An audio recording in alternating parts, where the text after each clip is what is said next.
Ghana to Dubai. Now I go from Ghana to Mumbai. And now you say, cause I got the mic. I got the mic. Now they say, yes, I'm the one you wanna rock with right now, right now. And I got the mic. And I want some famous. And I guess it's my time right now. I won't use a gun, I'll kill them with my mic now. Mic now. Body better right now. See them with their body better right now. It's time to get up and get ready. Yeah. For the hottest morning show in the ATL. It's the Wake, Bake, and Coffee Morning Show. Live with Georgia First Black Governor. Ladies and gentlemen, I bring to you the most interactive radio show live. Yes.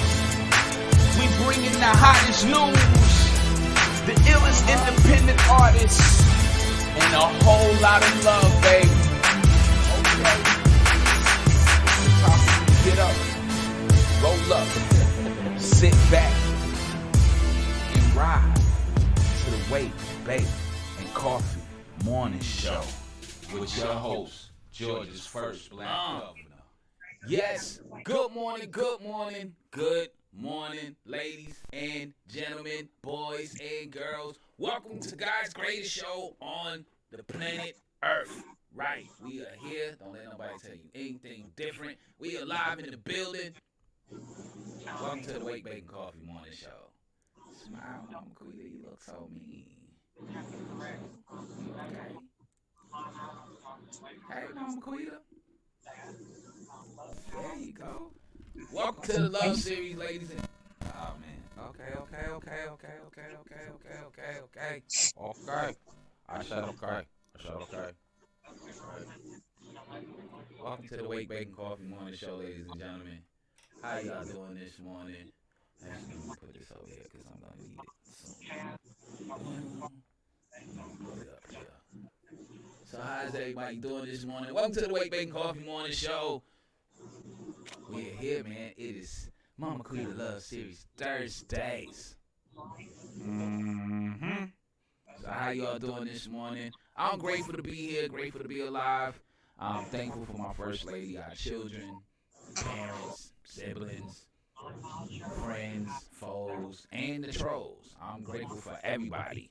And I'm thankful for each and every one of y'all that's in here, that's coming in here, that's going to tune in. Oh, man, are you serious? We got logged out the live chat. Are you serious? So, how's everybody doing this morning? Them trying to be busy. It's okay. I love y'all. How you doing, Mama Quita? I'm good. How are you? I can't complain. I like that shirt you got on, Mama Quita. I like it too. You like it too? Yes. Yes. There we go. Hey, look at that. Everybody can get a shirt. Everybody can get a shirt. A shirt. Log in. I don't understand what was popping, man, y'all. They playing with the login chat. So, how's everybody doing this morning? Welcome to the Love Series. Y'all know I got the devil standing at the door.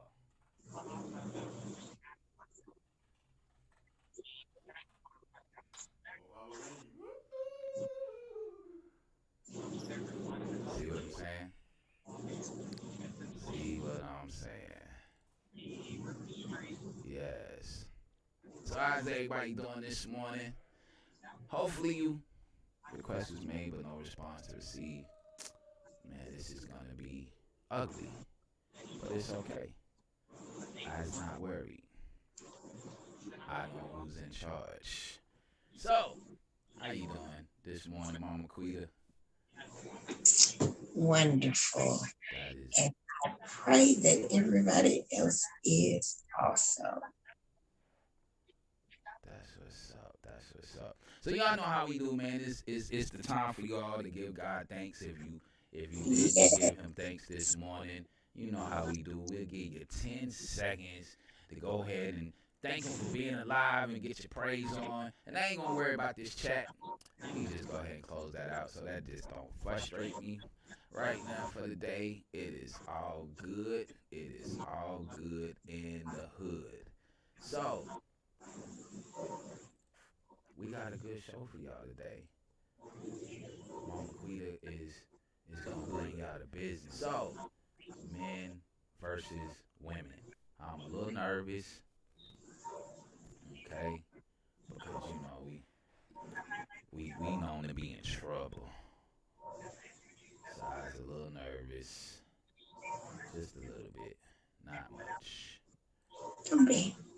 Don't be There's nothing nervous. to stress about. Don't be nervous. Okay, I won't be. I won't be too nervous. Nothing to be nervous about. I won't be too nervous. I won't be too nervous. So, let's go ahead and get this show popping and get us started. And y'all know how we do. It's time for the inspirational rant this morning. And we're going to rant this morning. My inspirational rant is a little different this morning.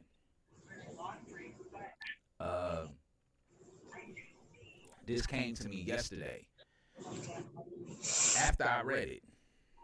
And it was laid upon my spirit to read this on the inspirational rant. This was written by a 13-year-old girl, and I'm going to go out on a limb to say that it had to be written at least probably about, give or take, 20 years ago. And I didn't know what Mama Quita's topic for today was, nor did I know what Portia Kirkland Words of Wisdom for today was up until probably about, 30 minutes ago.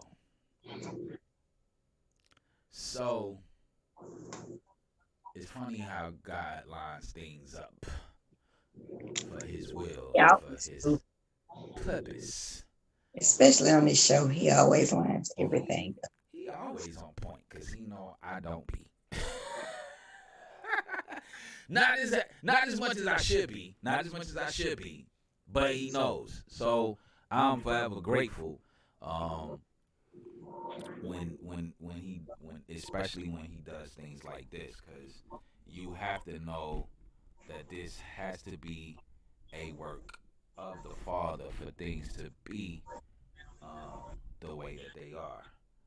And I'm grateful that I can deliver this to y'all today. Let me just get this mic set up where I'm comfortable. There we go.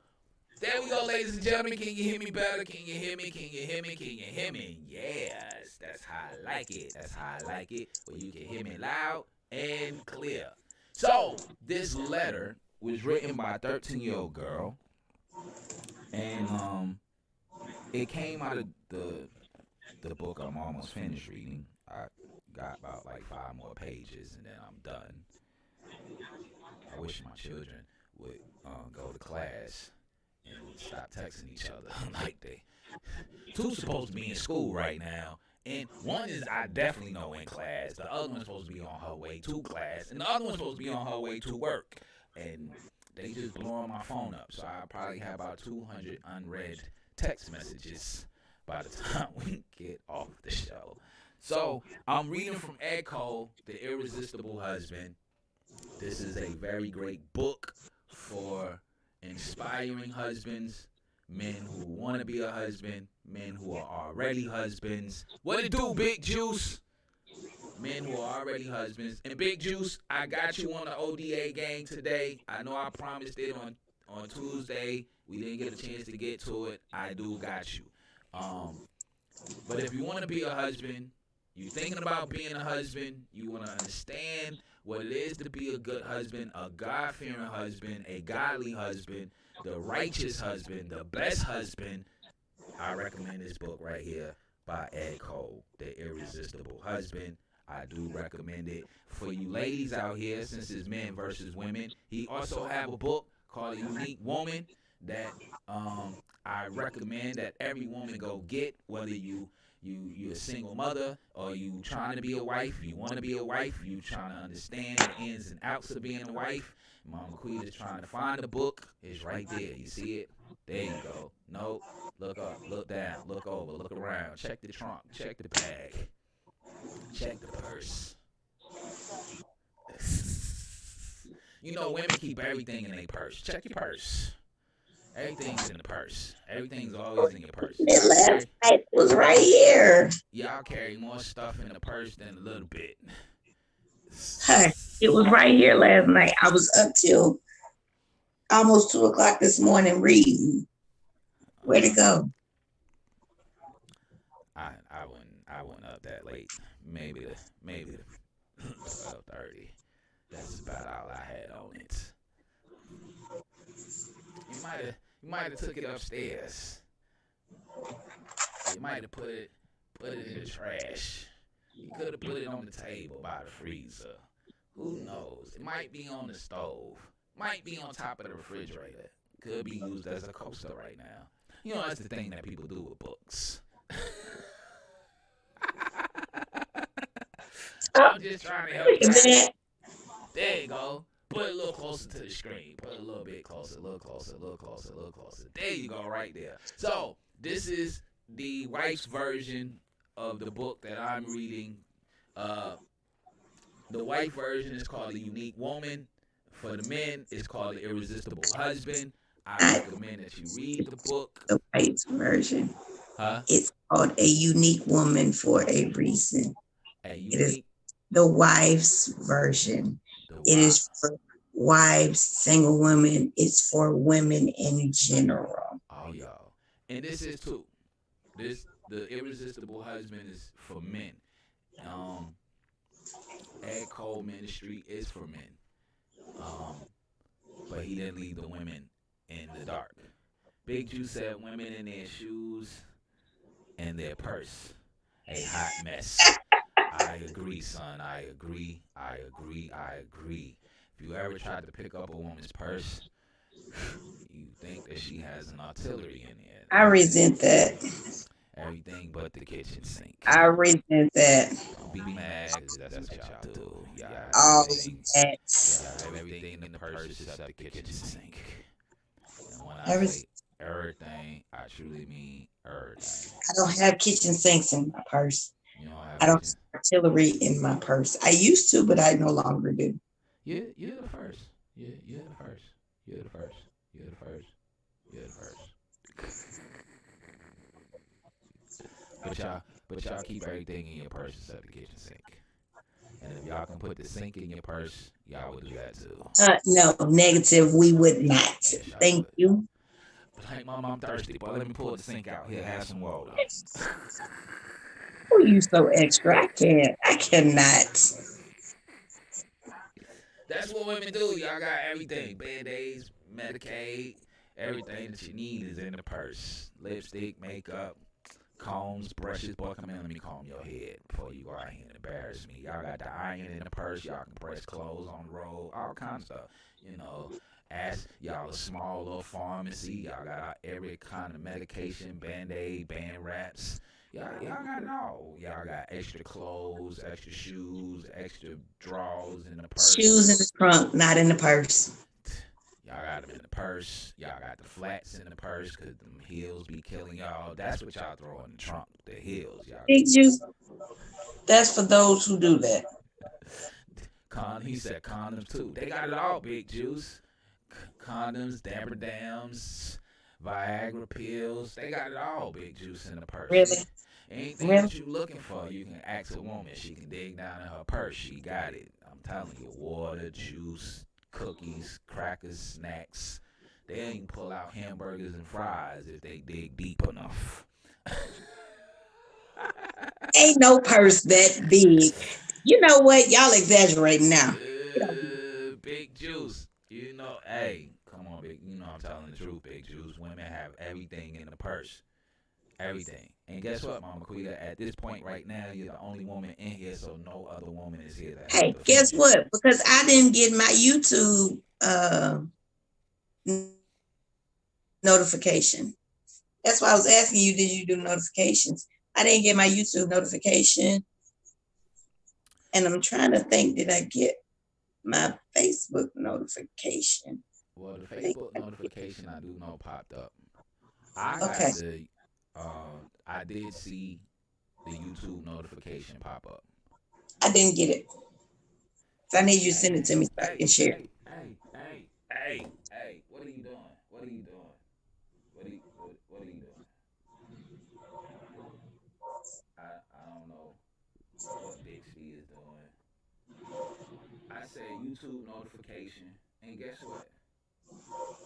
It typed up YouTube notification on the phone, and then I need to get figure out how to get rid of Bixby. I need to figure that out because I'm tired of them interrupting. I just want the YouTube notification so that I can share this the Well, right you way. well from what I see, you're on YouTube, so you can share it. Yeah, no, I needed to be able to share it from my phone. There's certain things that I don't have on my computer that I can share on my phone. Oh, you on your computer today?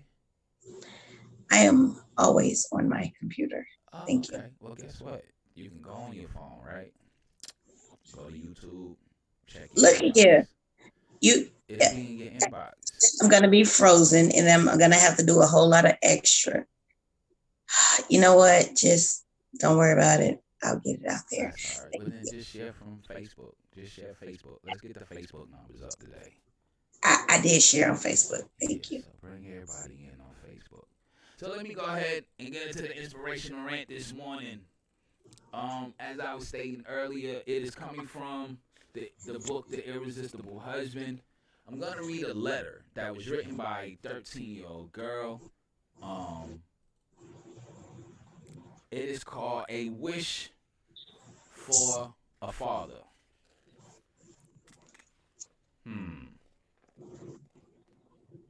You froze, Mama Quita? Because I'm doing what you told me to do. So go ahead. Oh, okay. Happy. Resume. Mama Quita a little froze for right now. She'll be back. It says a wish for a father. I wish more people were in to hear this. It said, dear. Now, it said she was reading this at a church gathering. She was standing and reading to men in a church gathering.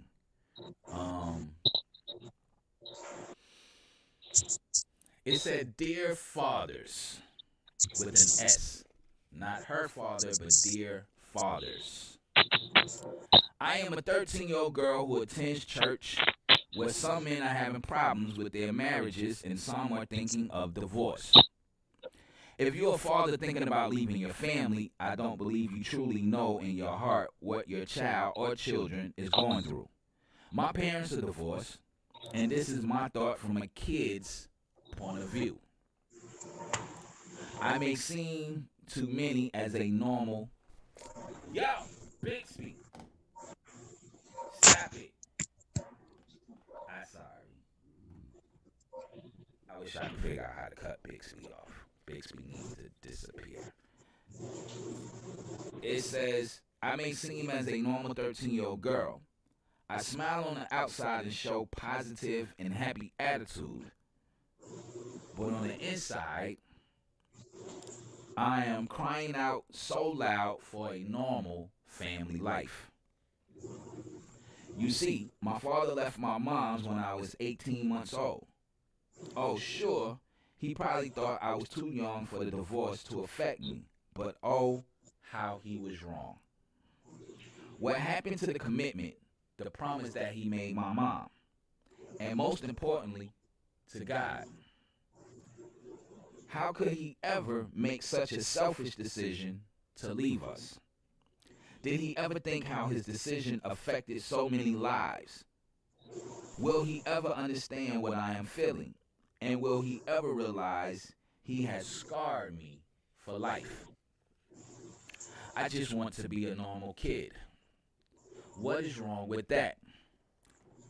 I sat in restaurants for the last 10 years staring at the complete families around us, wondering what it would be like to have a father at home, to have a father kiss me goodnight and listen to my prayers. A father to be at my volleyball and basketball games, to look at my report cards, meet my teachers, or maybe even tell me I love you. But all the waitress sees is the smile on my face. Doesn't my dad know how much he has hurt me? If God gave me one wish, and one wish only, I would wish for my father to watch me grow up. Every Christmas he sends me presents that a child will play with. He buys me stuffed animals and clothes that only a 5-year-old would wear. I think he still pictures me as a little kid and always will. He wasn't there when I had my birthdays. He wasn't there for my school events or my Girl Scout award programs. He never met any of my teachers and never saw a report card. It was always my mom and my grandparents who showed me that they loved me so much that they would do anything in order to make me happy.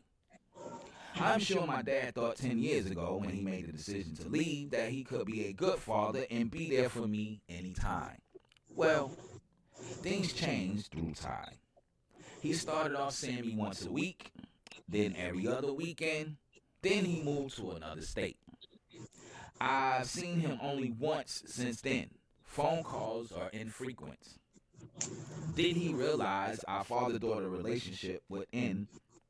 Did he realize our father-daughter relationship would end like this? I guess you could say that my mom's my mom's and dad rolled into one. I think the divorce was kind of hard for her, and still is, but she handles it so well. She tries to make up for me not having a father around and doesn't have time to go out and possibly meet a new husband. She works 2 jobs and we have our own home now. I don't think she makes a lot of money, but somehow we make it okay. God is definitely with us. She makes sure I go to school and a good church.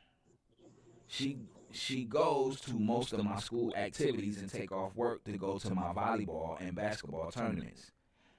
She has also done the father things, such as taking me camping. And she was even an assistant basketball coach last year at the YMCA. She thinks of me before she even has a thought about herself, which is so much more than what my dad would give. Sometimes I think of my father as a friend because he doesn't act like a true father. I bet that my father doesn't even know what a father means. And if he does, well, he is not the type of person I will call a father. The word father means to me someone who keeps a commitment, not only to his wife, but to his child or children also. I think that this word also means that someone loves you, cares for you, and doesn't lie to you about anything. I find myself saying that I really love him. But deep inside, I feel that after all that he has done to me, he is just another human being. I know that this is an awful thing to say, but what do you expect for me to say? He leaves me and my mom's in a not so good position financially, scars a child for life so bad that she can't forgive him, and you expect me to just say, oh, that's okay. I think not. These past couple of years, I guess you can say I haven't really been myself. When I go to school and someone brings up the subject of fathers, I just freeze and think what it would be like even to have a father around the house. When my friends talk about their dad right in front of me, I just kind of close the subject out, try to avoid it, and then go somewhere else. You may be thinking that this won't happen if you get a divorce. Well, here's a tip for you. You're not a child. You do not know what a child is going through. You don't know what your child is feeling or even thinking. And you most likely will never hear another 13-year-old express her inside feelings with a stranger. All of these years, I have been just keeping this whole thing and all of my feelings to myself. So if you want advice and you want to know what your child is feeling, you should really strongly consider what all I have said. My father got what he wanted. He couldn't face the responsibility of me. He got his freedom. He dated lots of girls, lived with them, even married the last one he got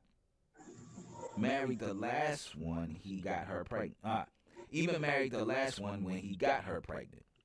I just hope my dad is happy now after all he has done. Well, my father thought the divorce would make him happy. But what it boils down to is just wasn't happy. But what it boils down to is he just wasn't happy with himself.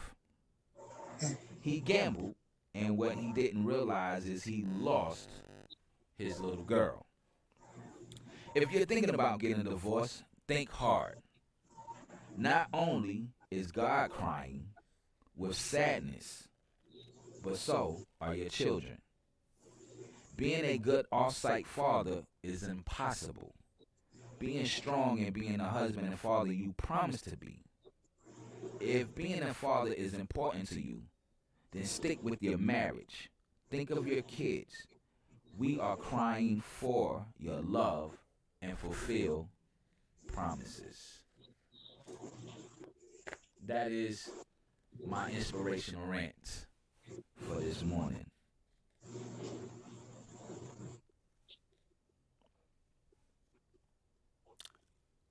And I'm going to leave that right there. We'll be back with more of the WakeBake Coffee Morning Show, live with Georgia's first black governor.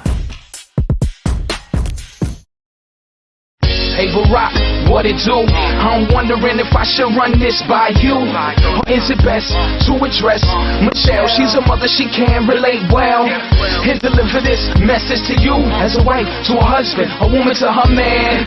I might sound too political, and I really need for you to understand. It's about this legislation, and that they got protect them babies. I don't see it that way. It's a loophole for mothers to ban the real daddies. The court system, they just play along, and we all know that that's dead wrong. So maybe you will understand my message and set precedents by the end of this song. Let's go! Say I wanna be a dad. Yep. Say I wanna be a dad. Yep. Say I wanna be a dad. Please don't let them take that from me. No. Say I wanna be a dad. Yep. Say I wanna be a dad. Yep. Say I wanna be a dad. Please don't let them take that from me. Just as you tuck in Malia and Sasha, I wanna tuck in Allure, Ajane, Yasmin. Be there when they wake up, dress and make up. Put yourself in opposition, you and Michelle break up. Because the arguments and the fight. Imagine not kissing your daughter's goodnight.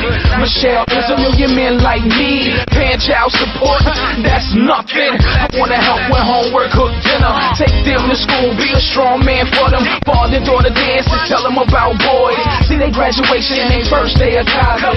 Be that shoulder when they get that first heartbreak. I walk them down the aisle and give them away.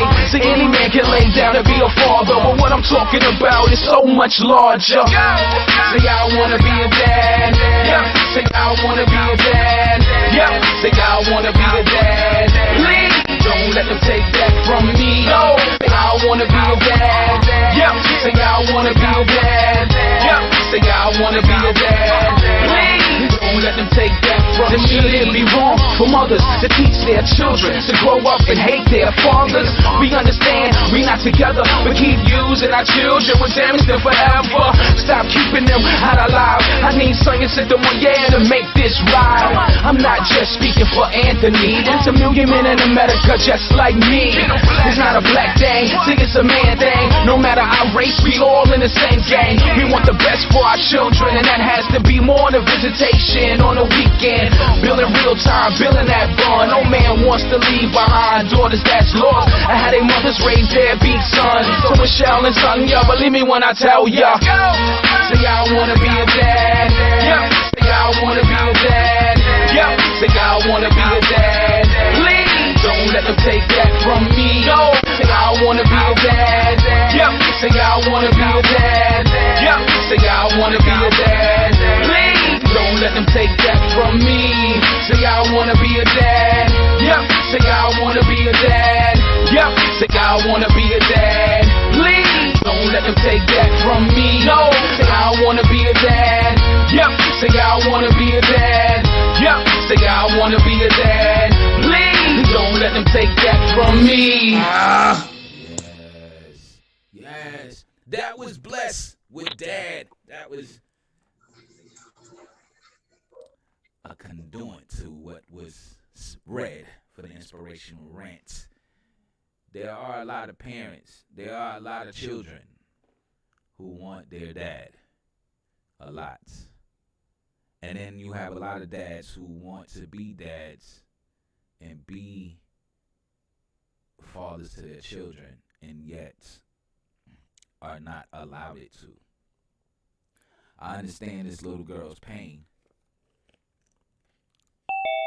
because I've also heard my daughters express the same kind of pain.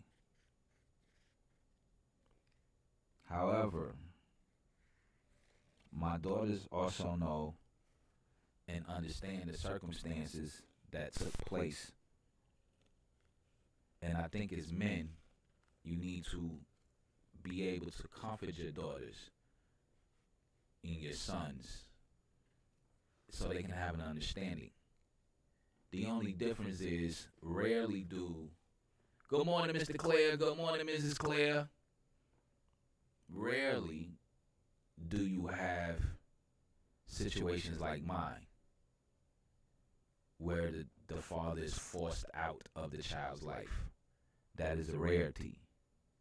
Usually you have situations like this little girl whose letter I read, which the father ups and leaves for whatever reason.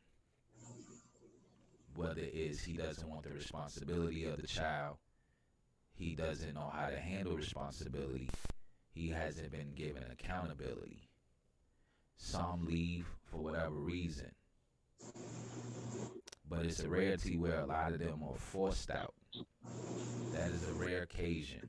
But this little girl speaks upon those who left and didn't really have a reason to leave. And then too, there's also 3 sides to every story. Their side, his side, and the truth. Hopefully, this little girl has reconciled and gotten over her pain and asked for forgiveness for her pain, and also forgave her dad for the pain that he inflicted. Because you can hear the pain in this letter that she wrote. Thank you, Miss Long. Mama Quita made this happen. And you gotta thank Mama Quita. I don't know where she got it from. She won't tell me her little secret. So, but she can get you one if you want one. Don't be stingy, Mama Quita. And she got some pretty new cups. Right. You know, so I took my hat to Mama Quita. Mama Quita made it happen. Thank you, Mama Quita. Mama Quita, you froze. Say hey. No, I'm not froze. That's the look on my face. I can't see the look on your face. I ain't froze. Everybody else see the look on my face. Oh, you'll be all right. You keep trying to throw me under the bus. I threw you under the bus because I said that you got these nice, beautiful shirts for us, and you got us some beautiful coffee mugs. How is that throwing you under the bus? Because you was talking about the mug that I had, and you was That's no, old. no. You was talking about the coffee mug that I had. Then you came back on here and was bragging about how you got the new coffee mugs, and the one that I had was courtesy of Mama Quita. yeah, whatever. So, you know, Whatever. so that's old. And you know, the scriptures say you're not supposed to bring up old stuff. See, you know what I'm talking about? Foolishness. Foolish. I'm not. Listen, the scripture says you're not supposed to bring up old stuff. You see that? I was trying to give you your props, and you know, you just want to shoot your own props down. I'm confused. I don't get it. When I talk trash about you, that's the problem. When I big you up, I'm just gonna hush. You know, the Bible says sometimes. The pastor said last night, sometimes you just need to let God speak and just hush. So I'm gonna hush. I was trying to big you up, tell everybody that you got us some beautiful shirts, and if they would like one of these shirts, go see Mama Quita. She can get you one. You know, if you want one of the new coffee mugs, Mama Quita can look out for you and get you one of those. And how good you've been, you know, that type of stuff. And guess what? You know what you say? You come on here fussing about something that took place a week ago. Did I fuss? I didn't fuss. I didn't fuss until you said something that's good. You gonna stop fussing with me because we come on here and argue like we married. When you do that? Know what? I'm gonna need you. Go fuss with him. But anyway. Thank you, Miss Long. I really appreciate it. You know, but y'all can reach out to Mama Quita if you like these shirts. Get up with Mama Quita, hit her in the inbox. Tell her you want a shirt and a coffee mug. She can hook you up. Word. Because I was called work relationship. You know, you have work wife, your work husband. No. This book here tells all married men to do not have a work wife. It is against God. My book tells, yeah, you're right. My book tell me that too. It's against God's will to have a work wife, because then she will become the person to try to take you away from your real wife. Not all the time. Not all the time. She will try to take you away from your real wife. Maybe not all the time, but listen, men move differently. This is the reason why we was given this specific instructions. We are, even though they say that women can be the weaker vessel, but when it comes to the cookie, we're a whole lot weaker than what you think we are. This is the reason, men, this is the reason why if you are true to yourself, you stay away from foolishness. To all men who want to be married, that's looking to get married, you're single, you want to be righteous, you want to do right, you want to put yourself in a position to be a good husband, I recommend this book right here by Ed Cole, The Irresistible Husband. Go get it. You can order it off of Amazon. If you are a woman, Mama Quita has the book that he wrote for women, single parents, married women, women who looking to get married. That is called The Unique Woman. Same author, Ed Cole. Excellent book. Excellent book. I'm going to have to go read the women's book so I can see what y'all was told. Maybe I'll swap with Mama Quita and I'll let her read The Irresistible Husband so she can keep her man accountable. What God said, and then I can. Good job, Mr. Claire. Good job. I like that answer. Good response, Mr. Claire. I have a work wife, babe, or a Facebook wife. That's what I'm talking about. I ain't got one either. I need mine. I like tangible things that I could touch. Oh, I can't stand you. I like things that I can reach out to and touch. I cannot. So that was my inspirational rant. If you didn't catch it, please go back and watch the beginning of the show and listen to this letter that's written by this 13-year-old girl. It is a very great letter to dads and to men who are thinking about divorce. Please understand it does affect your kids. I know. I have 2 that's still trying to figure out two things. Number one, why did I even marry their mama? And number two, why couldn't I have them with another woman? Those are the two main questions I always get from my two youngest kids is why did I marry their mama? And why couldn't I just have them with another mama? Yeah. My kids ask me the same question, and I give them this answer. They say, why my daddy is my daddy?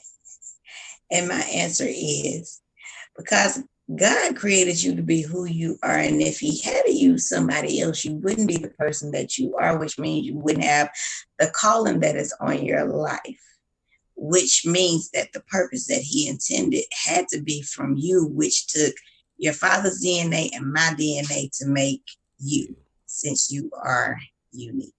Right. Miss Claire said, Ricky will be well, she called him Joshua. I call him Ricky. Said Ricky will be touching me sooner than later. Yes. Yes. Yes. Just put a ring on it first before you start touching and feeling and kissing and hugging and you can hug and kiss. Just put a ring on it before you get into all the other touching. That's just my recommendation. You don't have to take my word. It's just a recommendation. You don't have to take my word. Just a recommendation. That's all. Right. You can hold hands and skip in the park. You can,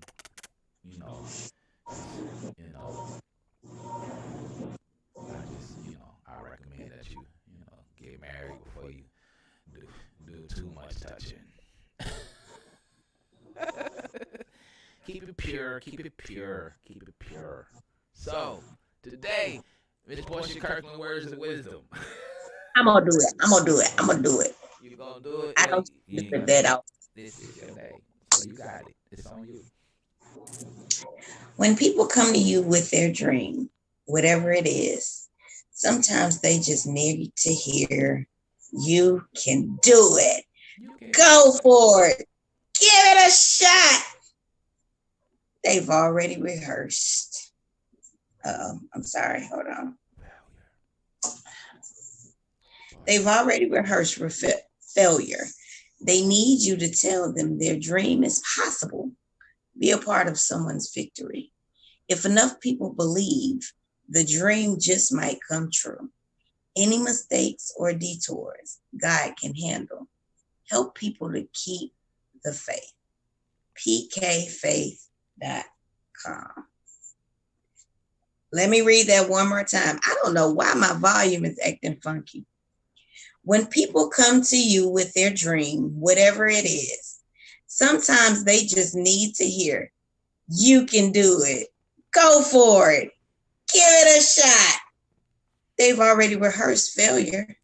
They need you to tell them their dream is possible.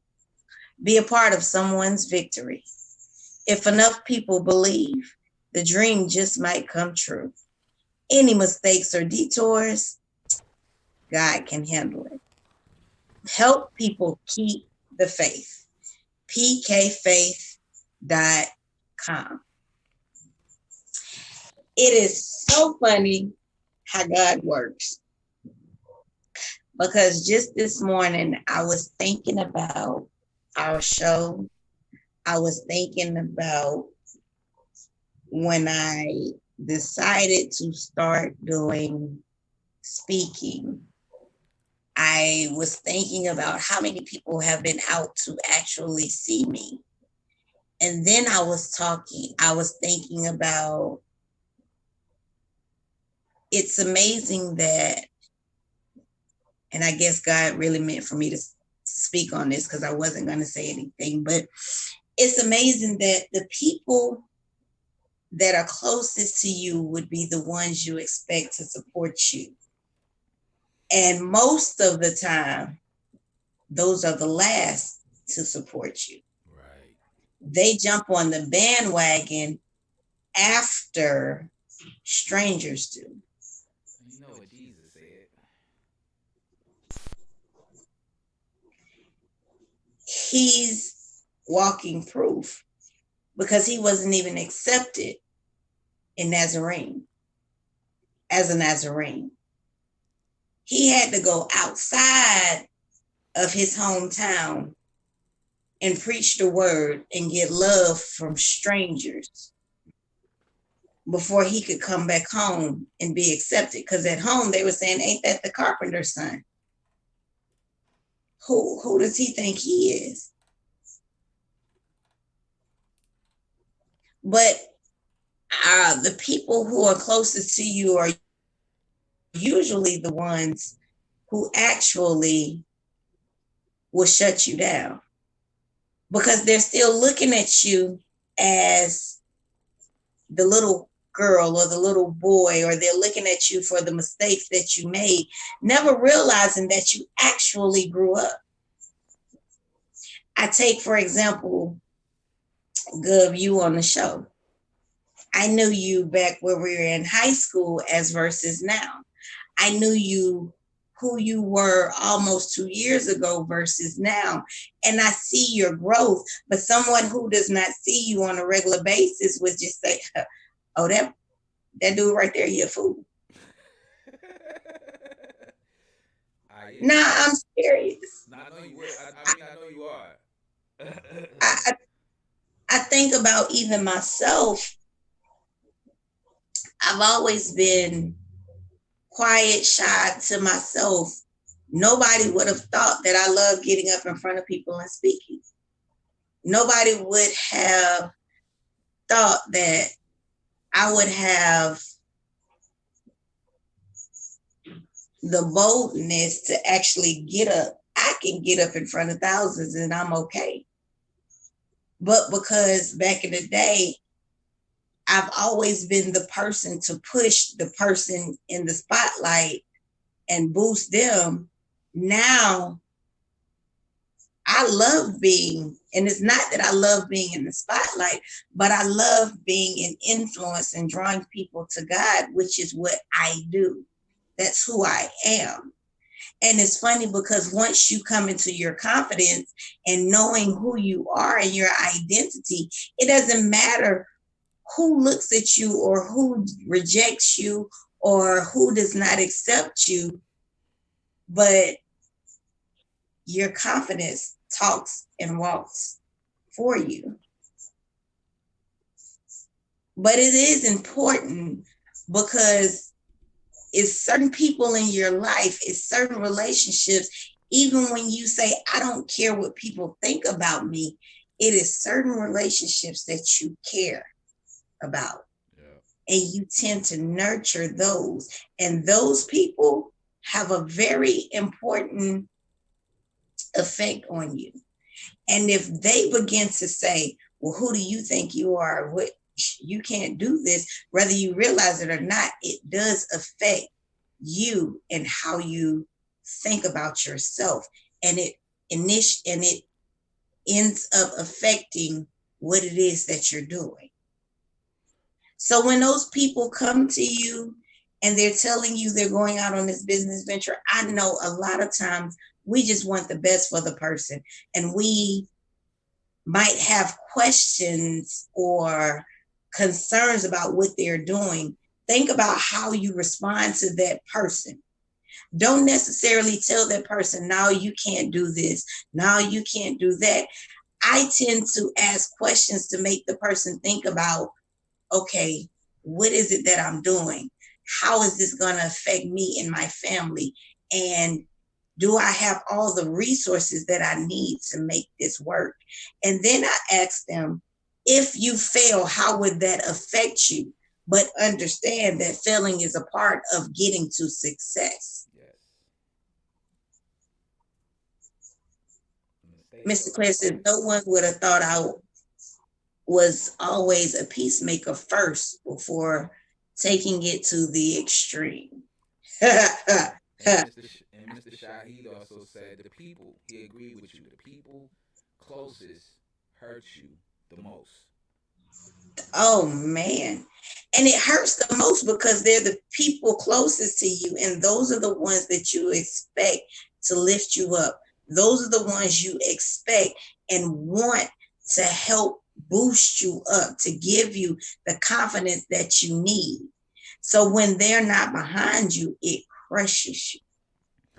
And Mr. Claire says, when they know to owe you, they can't see or understand the new and improve you. Absolutely. And I think it's more so they don't want to.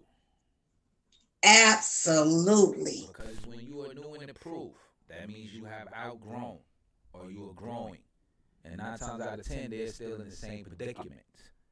So they don't want your growth because they're still in the same predicament. Is 2 things that Jesus said that stuck with me. Number 1, as Mama Quita mentioned, they said, "Oh, that's the carpenter's son. That's Mary's son." And he said a prophet would never get love in his own hometown.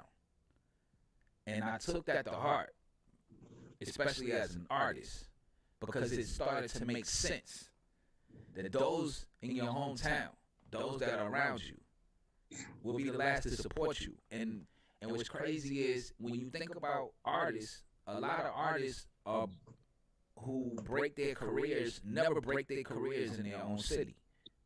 They always break their careers in a city that they're not from, in a state that they're not from.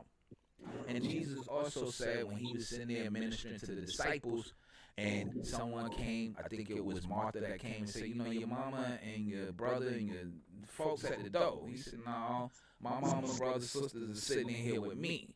And right then and there, what hit my spirit was, blood means that we're related. It doesn't mean we're family. Blood makes us related. It doesn't necessarily make us family, because family is in the trenches with you. Family is sitting there with you.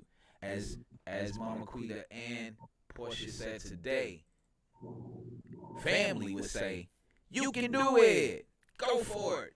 Give it a shot. Oh, you fail? Oh, then get yourself up, dust yourself off. What you need? I'll help you out. Oh, you got a new single out? I'll buy 2 of them." And 9 times out of 10, those are not blood relatives that are telling you that. That's family telling you that. So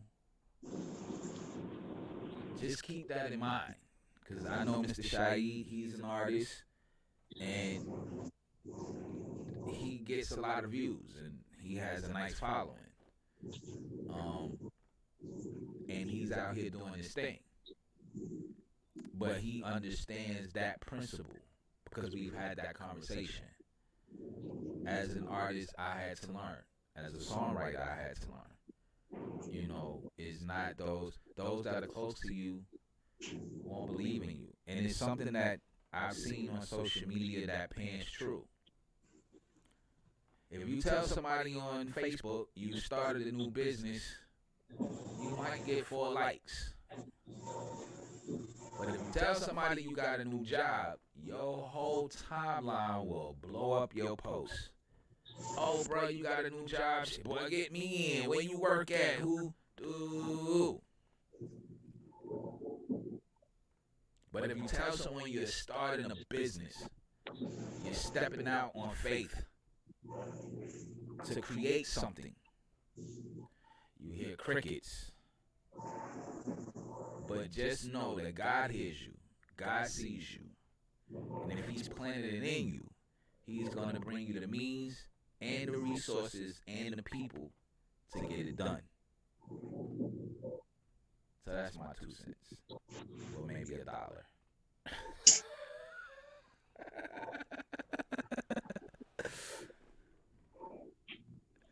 So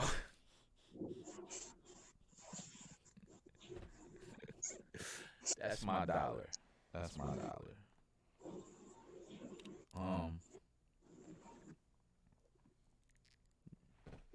So you won't quit to close it out. You started it. You over here playing with Mr. Claire and Miss Long. Right. Pay attention. I'm sorry. Okay. So,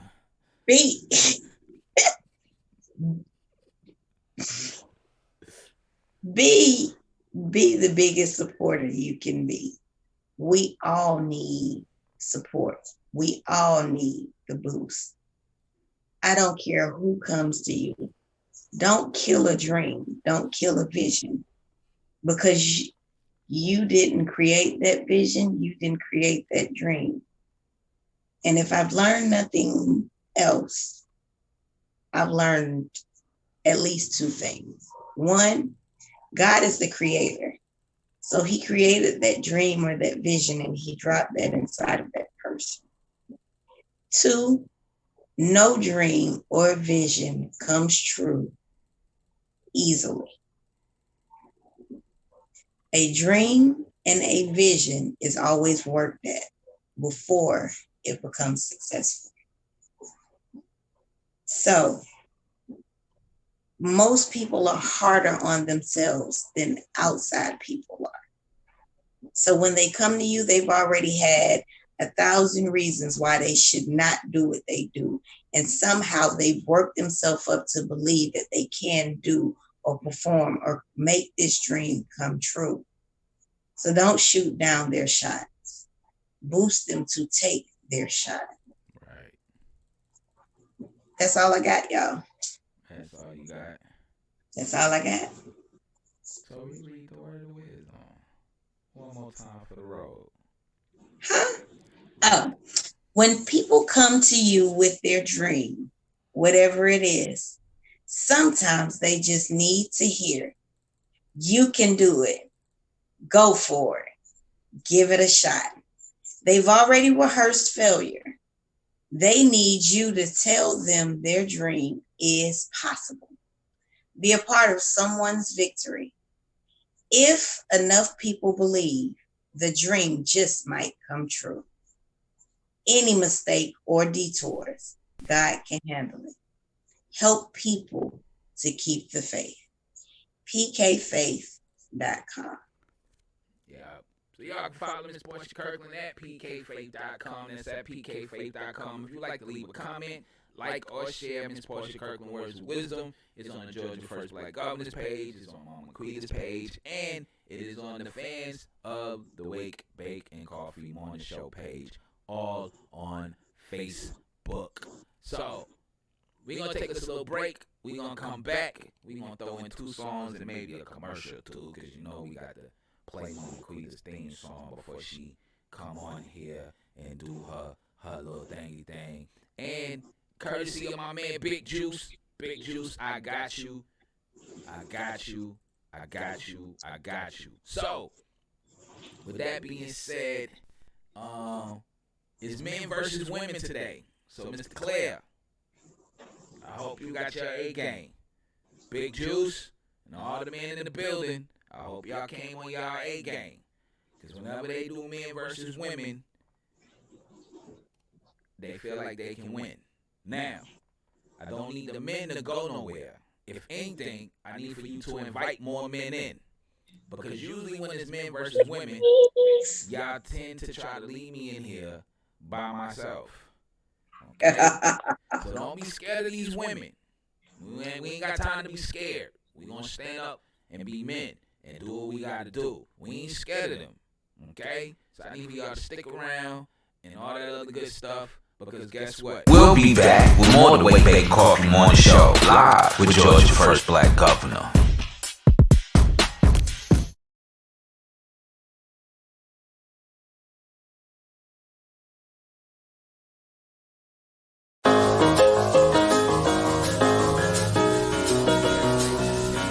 Big Juice.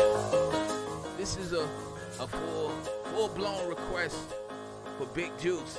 Big Juice, I hope you having a good day. I didn't forget about you, son. We are here. Here's Philadelphia with the ODA gang. Oh, man, it's here, baby. Black money. Philadelphia. No more talking, baby. Let's go. Checker, you can send it to my P.O. box. All the P.O.s wanna see me sitting in that box. Ain't no prison built to date that can outbar me. And I'm sharp to the beat phase, that's barbary. Honestly, I don't even see you sparring with me. I'm Sean Marion with the shot, I get real messy. I pull up with 2 mellows, dog trying to Steph Curry something, pop a shot from the top and go swishing your nets hat. And I don't really wanna hear about how you holding the heat. Everybody order out but can't handle their home beef. Biting niggas want you off and recite what I said, but it's cool. I spit more than a bus full of retarded kids. 2 arms, I stay strapped like a mental patient. Drop dead, that's your best life impersonation. Illa got a ghostwriter. Yeah, right. If Illa got a ghostwriter, I swear that he dead nice. And I've been listening to your sound, you sounding dumber and dumber. And you ain't had a hotline since the start of 1-800 numbers. I'm putting niggas in the hole like they indebted me. I'm ODA and I'ma rap it till the death of me. Illa. Land of the Lost, Clay native, North Philly native in this motherfucker. Talk to these niggas. Let go. Who is Clay? They've been asking this for years now. Let's be honest, do I really have to speak on it? I'm he who walks, majority of the time I get a ride. We can talk money and women, I ain't never lie. See, I'm 5 ever fly, y'all never left the airport. I'm a different breed, always been another speed. Something like Rocky, mixed with a lot of Creed. I'm from the hood where every other day a mother grieve. And these youngins tatted out RIP sleeves. And everybody popping perk, throwing lean back. And when they say, watch your body, really mean that. My right hand book on the second bit of state. And I done did my time back and forth up State Road. Salute us real niggas, the ones that never told.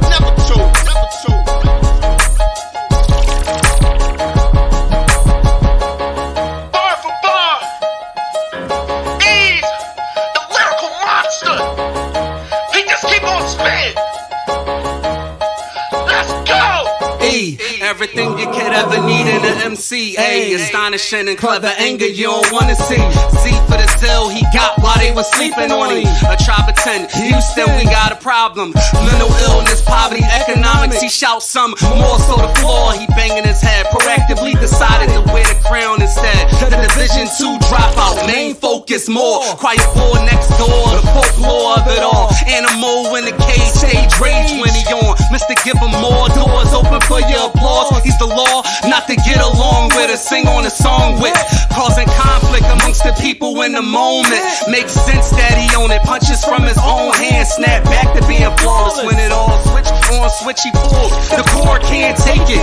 He'll never fake it. 2 Street. He'll rather rap over a beat and leave them all at their feet. North Philly's own nuclear waste, running the place, working harder than most men in the trenches. He's a menace, and this is just the beginning. Atlanta's hottest Fall Fest trunk or treat has returned to the Andrew and Walter Young Family YMCA Thursday, October 31st from 5 p.m. to 7 p.m. in the parking lot. It's packed full of family fun with food, candy, a haunted school bus, music, and much, much more. So grab the kids, family, neighbors, and everyone in the community you know and come out and celebrate this year's Fall Fest trunk or treat at the Andrew and Walter Young Family YMCA. We'll see you there.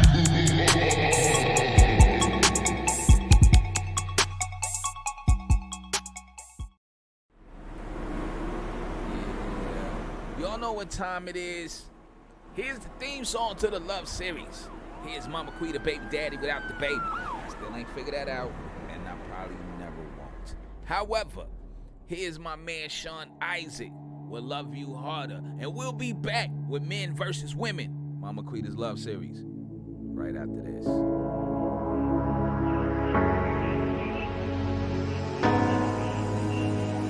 Tell me something I need to know.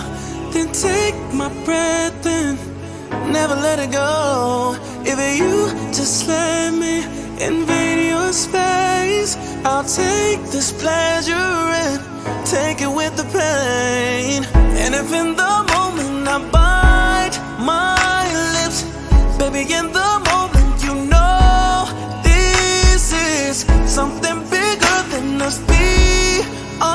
Bliss, give me a reason to believe in it. And if I want to keep you, I got to love you harder. I gotta love you harder. And if I really need you, I got to love you harder. Love you harder. Love you, love you, love you, love you. I know you're more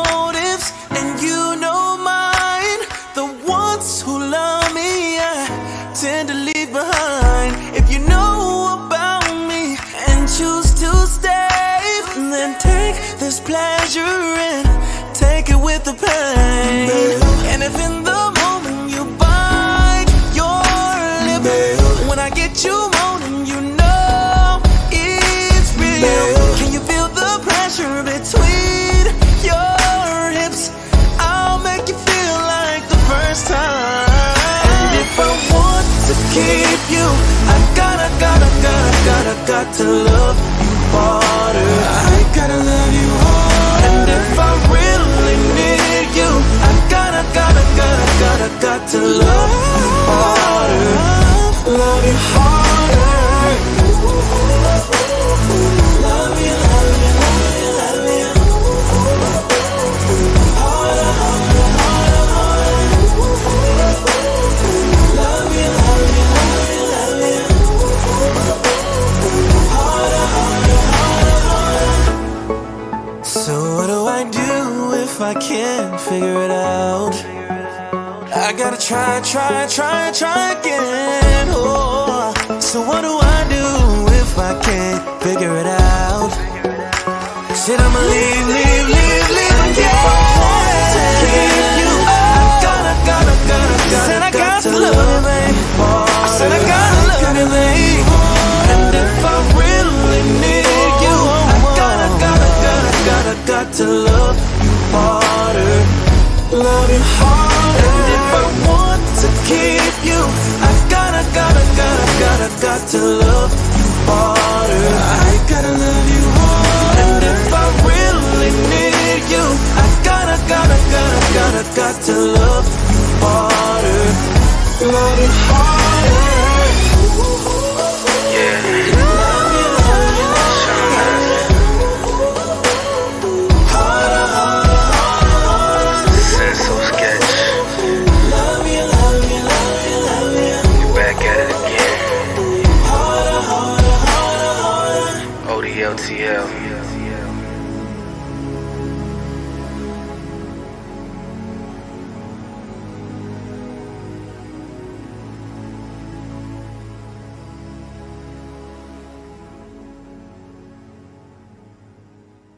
Y'all know what time it is. Hey y'all, allow me to introduce myself. I'm Mama Quita. and this here is the Mama Quita's Love Series. Y'all know what time it is. So grab your pen and your pad and put on your thinking caps, and let's get down to this relationship business. Y'all know what time it is. Mama Quita's Love Series. Yeah, y'all know what time it is. It's time for Mama Quita's Love Series. We're here, we're back. Welcome to the WakeBake Coffee Morning Show. Good morning, Steve. Mr. Claire said, I got to love you harder, baby. I got to love you harder. Ooh. I can feel the love in the atmosphere. Men versus women. We're here, we're live, we're back. Yes, Lord. Yes, Lord. I can't wait.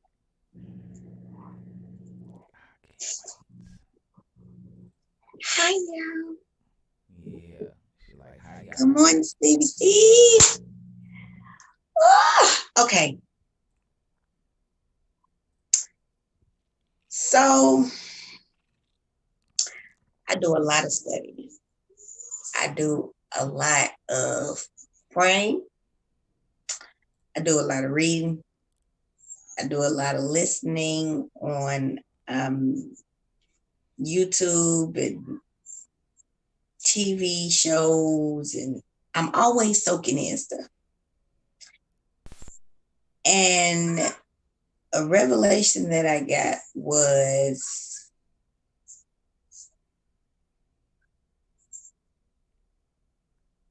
the difference between a man and a woman, but yet the connection of a man and a woman.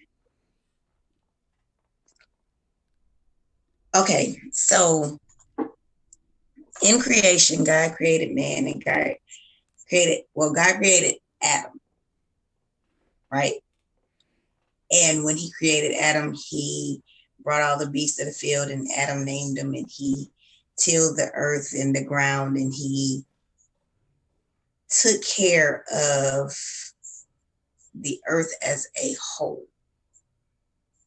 And God's original intent was for the earth to be a paradise with us created for his glory.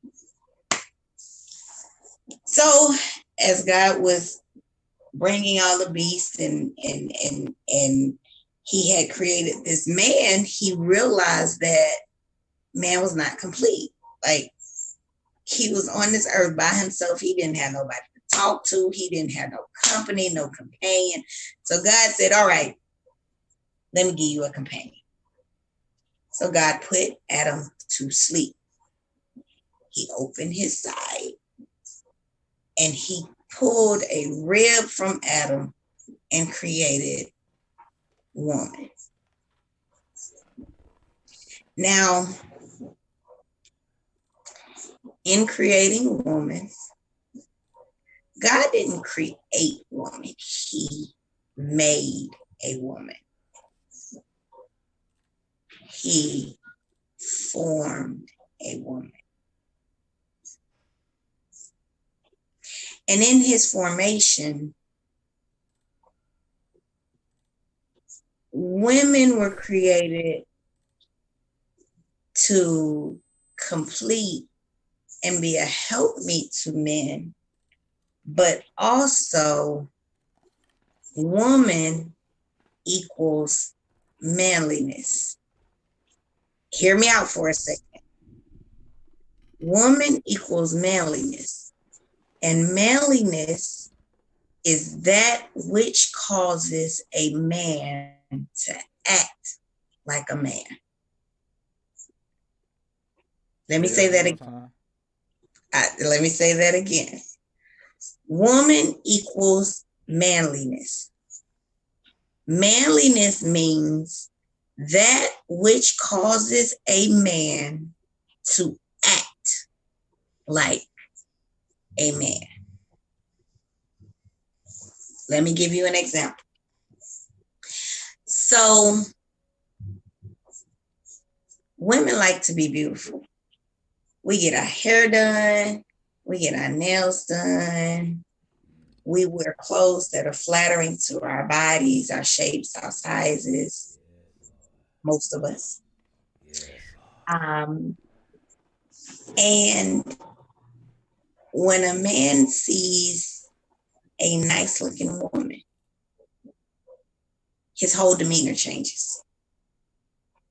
He might stand a little taller. He might start brushing his hair. He wants to be perceived as a man.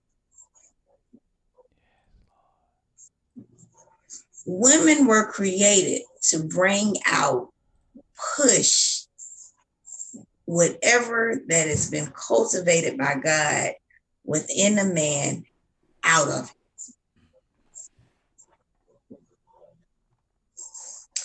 Women are anointed to bring the man out of a man. Or the boy out of a man. Depends on what he has on the inside of him.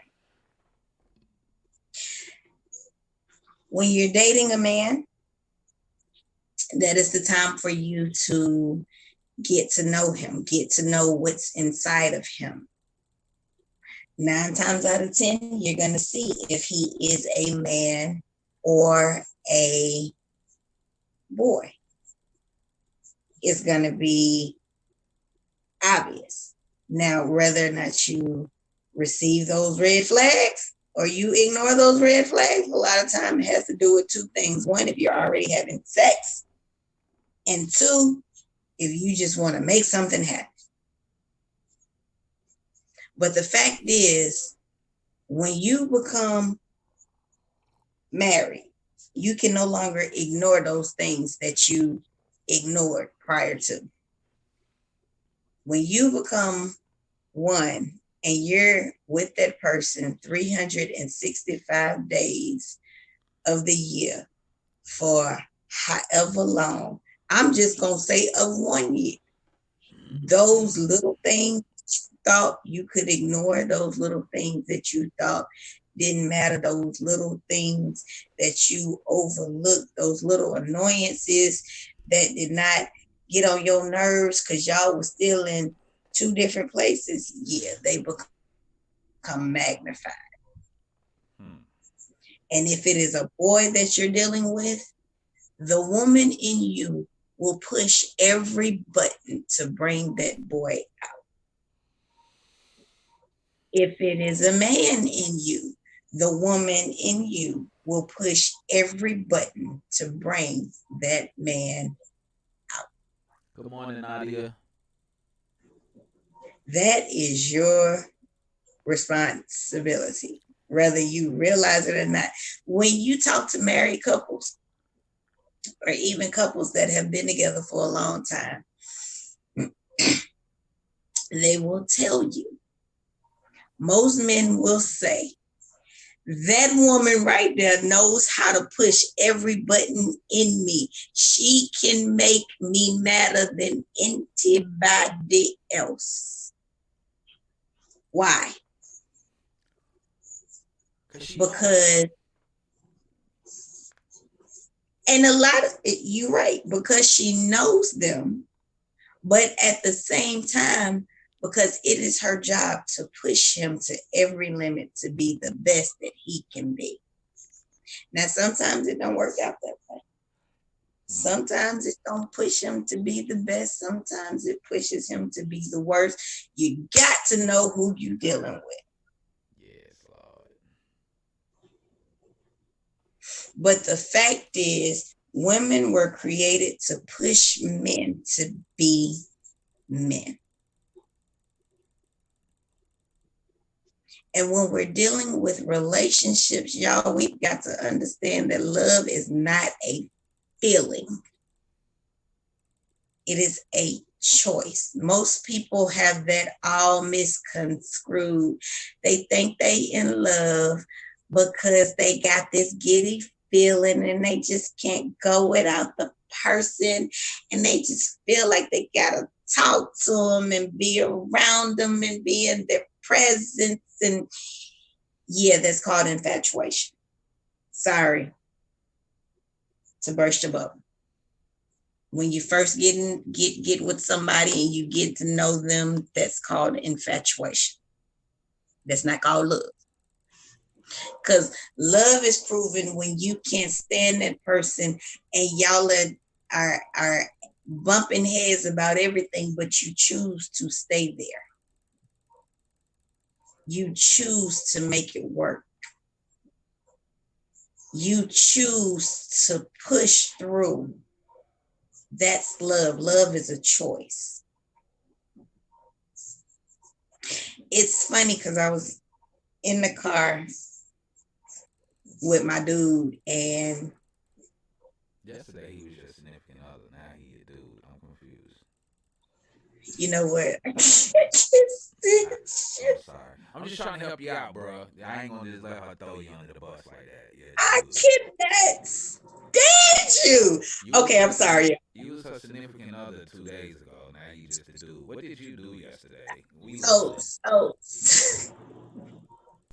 got to hear this. These are all enduring terms. I'm gonna need you. Okay, so I was in the car with my sugar, and he was having a conversation with his girls. Well, one of his daughters, anyway, and they were on the phone, and it's hilarious to listen to them. And when he got off the phone, I made some comments that were,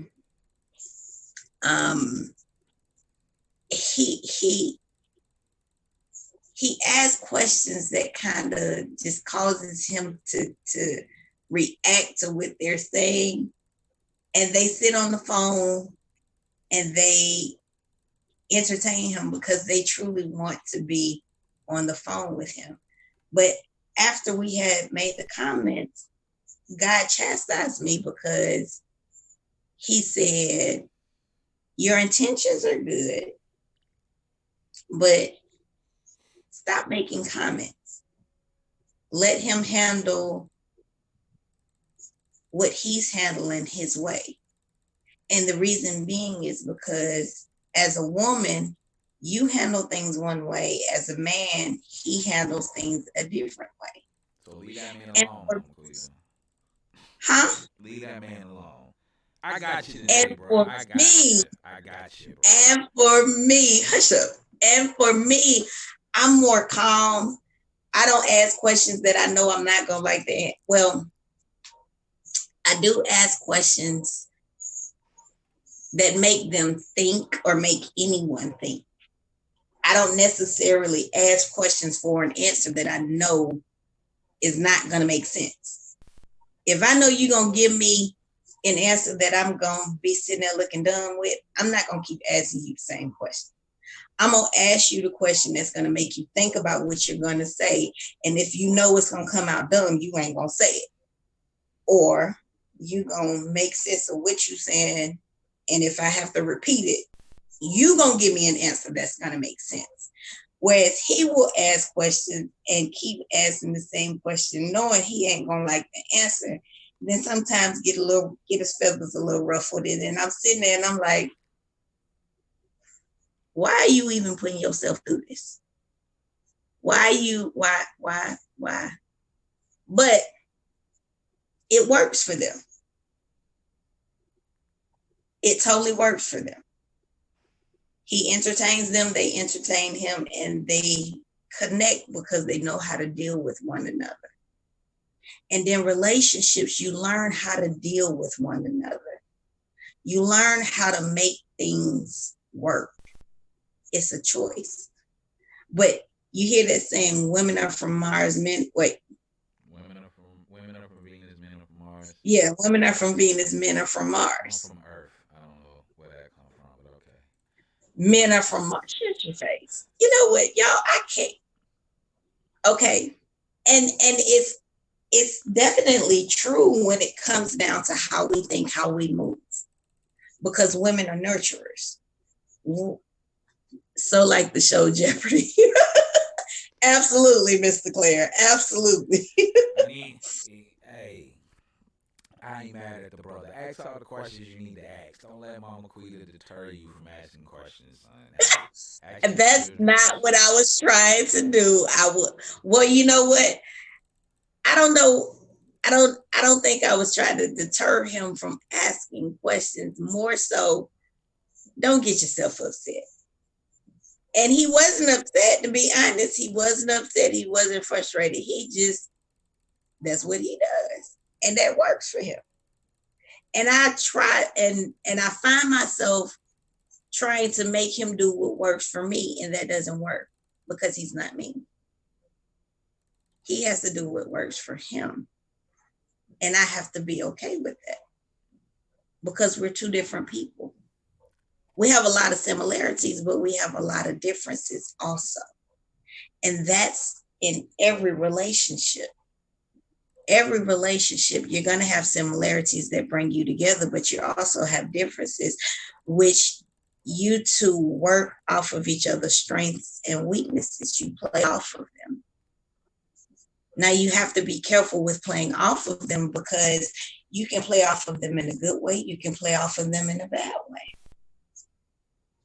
Well, be good, Mama Quita. I try to be good all the time. Now I'm not gonna say that I am because I'm human, but I try to be. I try to show love all the time. My brother, I understand what you go through. I deal with it at least 2 days out of the week, so I'm gonna pray for you real hard. You know what? I don't have time for you. I don't. But the thing is, you know, women are more emotional.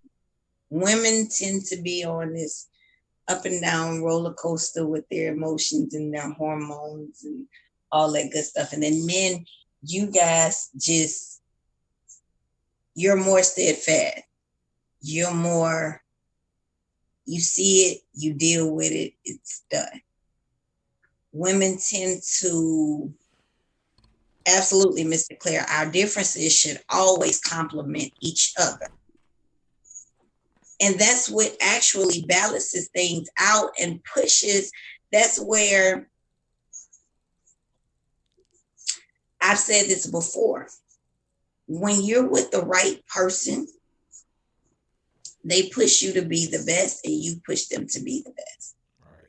When you're coming into a relationship and you're looking for that one person and I'm sorry.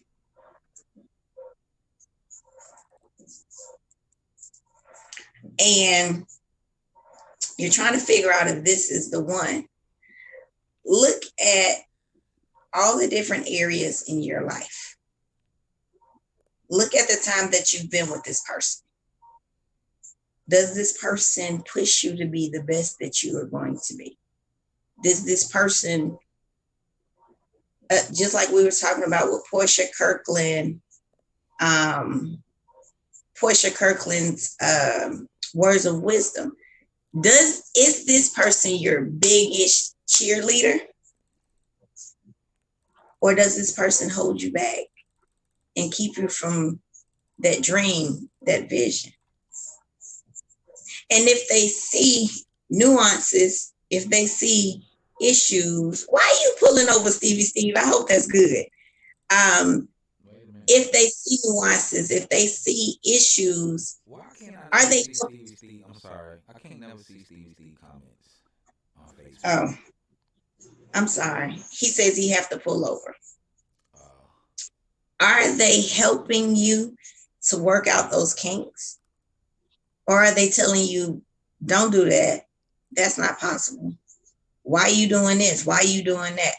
Are they trying to create your vision instead of pushing you into your vision? What I've realized and what I'm doing, and I've said this before, is that when you're with who God has for you, your purposes are walking down the same road. Even though you're different people, you're going to be different people. You have to be different people because you're going to bring out the best in him. He's going to bring out the best in you. You have to be different people because you see those things. Women have this place with God. And I hate to say it, guys, but God has a special place in his heart for women. When he created us soft. He created us to need protection. He created us to need nurturing or to be nurturers. He created us specifically for those purposes. Versus he created you all to be the protectors. He created you all to fulfill those things that we need from I'm gonna say more of a physical aspect.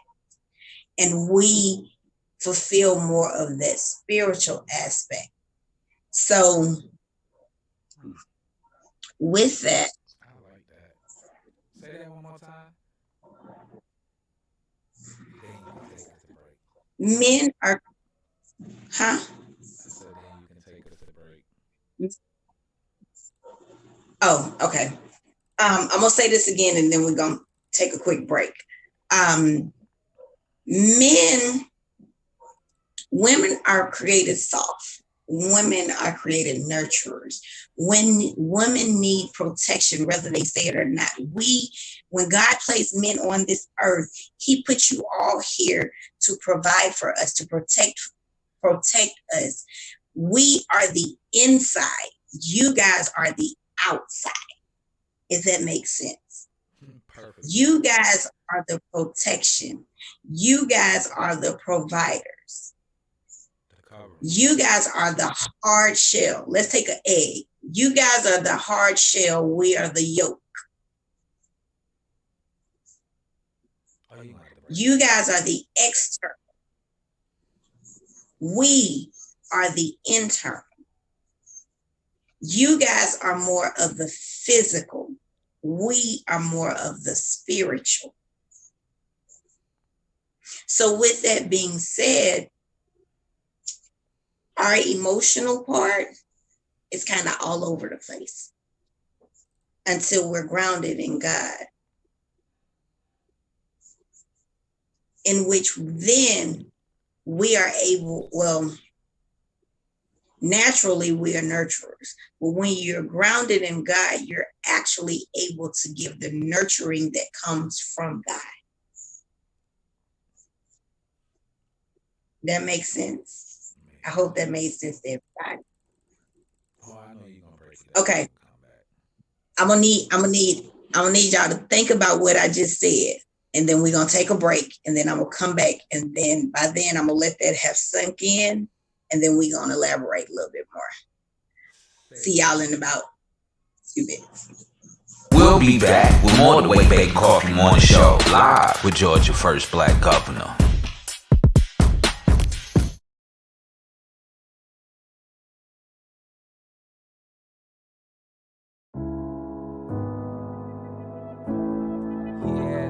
This is for all the couples out there, all my couples, for the lovers. We'll be right back. Someone told me love was only in the movies. It don't exist in real life these days, no. But you showed me if I only just find the faith I need to believe. Anything is possible if you want it bad enough. Know the sky ain't too high, test your limits. You can feel unstoppable, incredible. Almost there, I can see I'm so ready. This has gotta be tonight, that dreams come true. Hey, everything feels just right. Guess when I'm with you, you know that I'll be holding on. Did you feel my love? Did you feel my love? I'm how you like. Did you feel my love? Oh, yeah, when I'm with you, you know that I'll be holding on. Did you feel my love? Did you feel my love? Hey, someone told me it's unlikely to do all the things you wanna do, cause life just ain't fair now. But don't be lonely, find somebody, then it won't be so hard for you to see that anything is possible if you want it bad enough. Know the sky ain't too high, test your limits. You can feel unstoppable, incredible, almost there, I can see I'm so ready.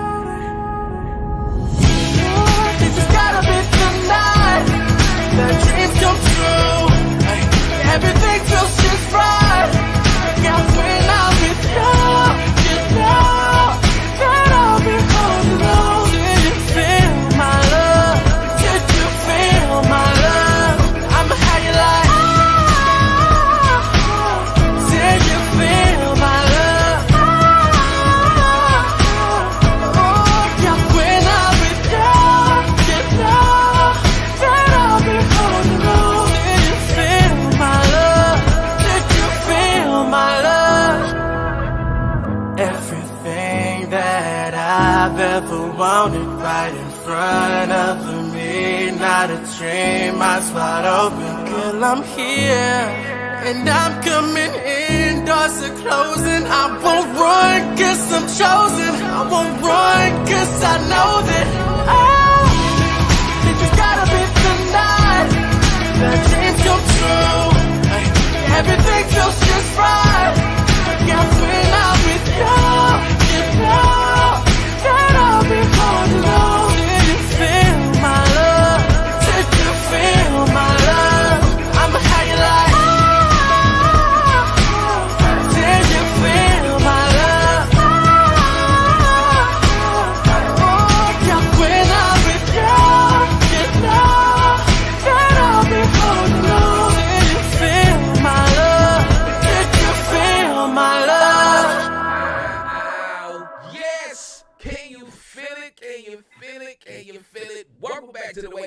Coffee Morning Show. We are here live. It is Mama Quita Love Series. Men versus women.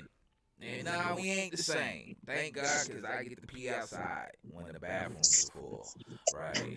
So, thank God. Thank God we're not the same. I get to pee outside when the bathrooms are full. Yes. It ain't for y'all women to understand. It's a man thing. Let us have something. Can we have something for ourselves? Just God gave us that. We got that.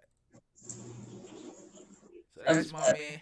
That was Glenn Travis with Feel My Love right here on the WakeBake and Coffee Morning Show. Welcome back, man. Welcome back. Welcome back. Make sure y'all like and share. If you on Facebook, make sure you hit that like button. Make sure you share. Tell your family and friends to come on in and stop playing games. If you on YouTube, make sure you hit that like button. Make sure you share.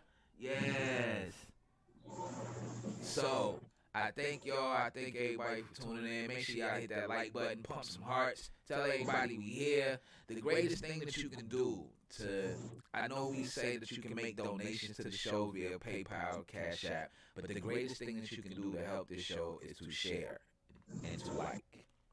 So we thank you for your likes and your shares and your comments. So without further ado, is the gorgeous, the beautiful, the lovely, the one who can't pee outside behind the tree, who got a baby daddy with no baby. Here's Mama Quita.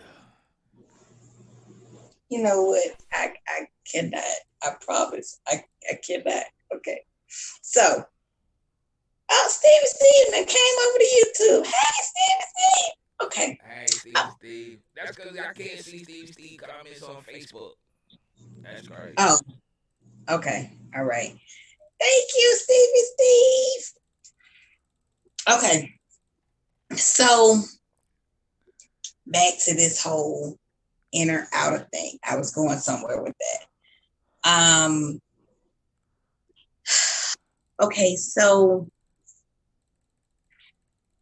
with us being the more spiritual part, a lot of times we see things that you guys don't see.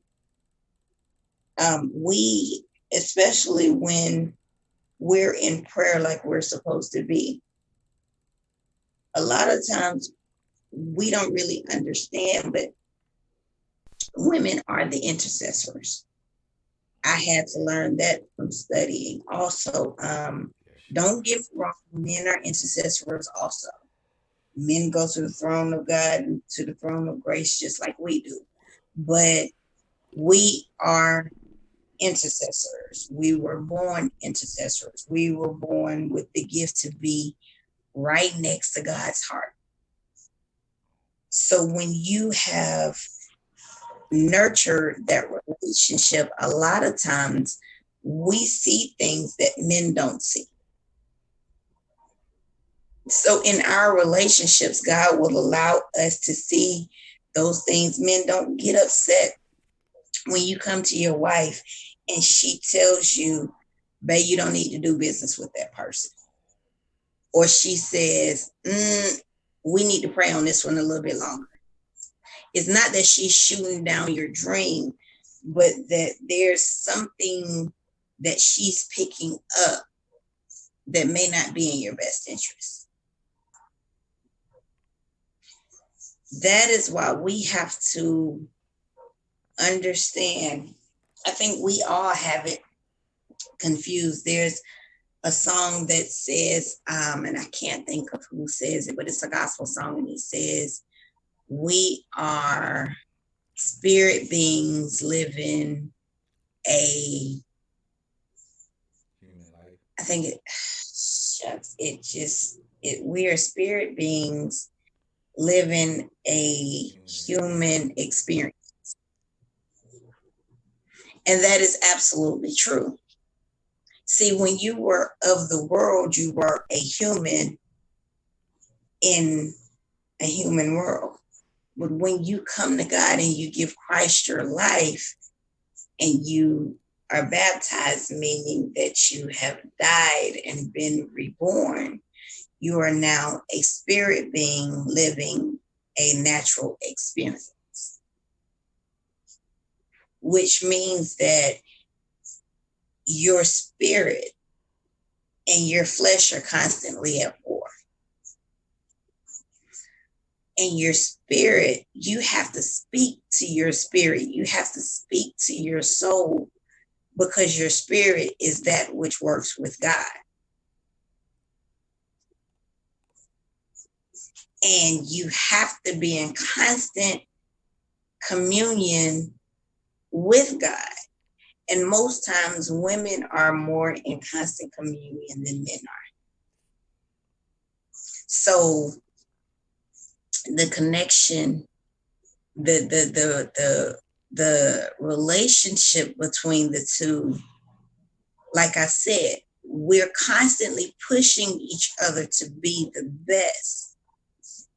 And we both should have that relationship with God and be in prayer and spending time with God, and that one-on-one, it is so important so that you both are hearing from God.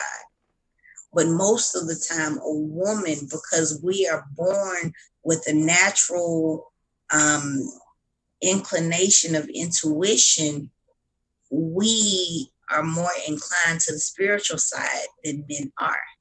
Not only that, a lot of times, because you guys are more of the physical and more of the outside, a lot of times, until you get to that realm in God, you guys tend to, not to say that women don't, but you guys tend to be so caught up in the physical and busy with what's going on that you tend not to actually hear God.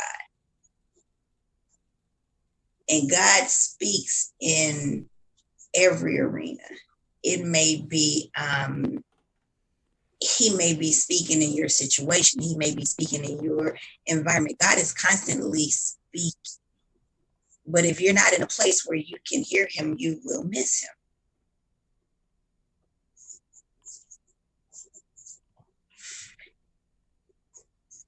And it is so important when you understand your place as a woman and you understand your place as a man, you also understand submission. And most people think that submission is a bad word. Submission is not a bad word. Well,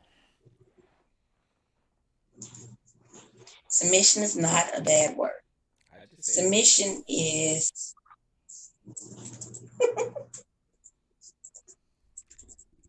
pay attention, fellas. Take notes. Write this down. Write this down, fellas. Write this down.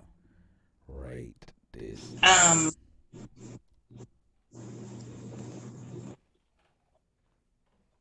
God says for us to submit one to another, first off. So that whole thing where, and Gov, you say this all the time. I do. You say, yes. You say this all the time. You say that men are to submit to their wives and wives are to submit to their husbands. It's in Ephesians 5. Ephesians, you know it. You say it all the time. Ephesians, hold on. Make sure so you don't sit here and try to make a liar out of me. Hush your face.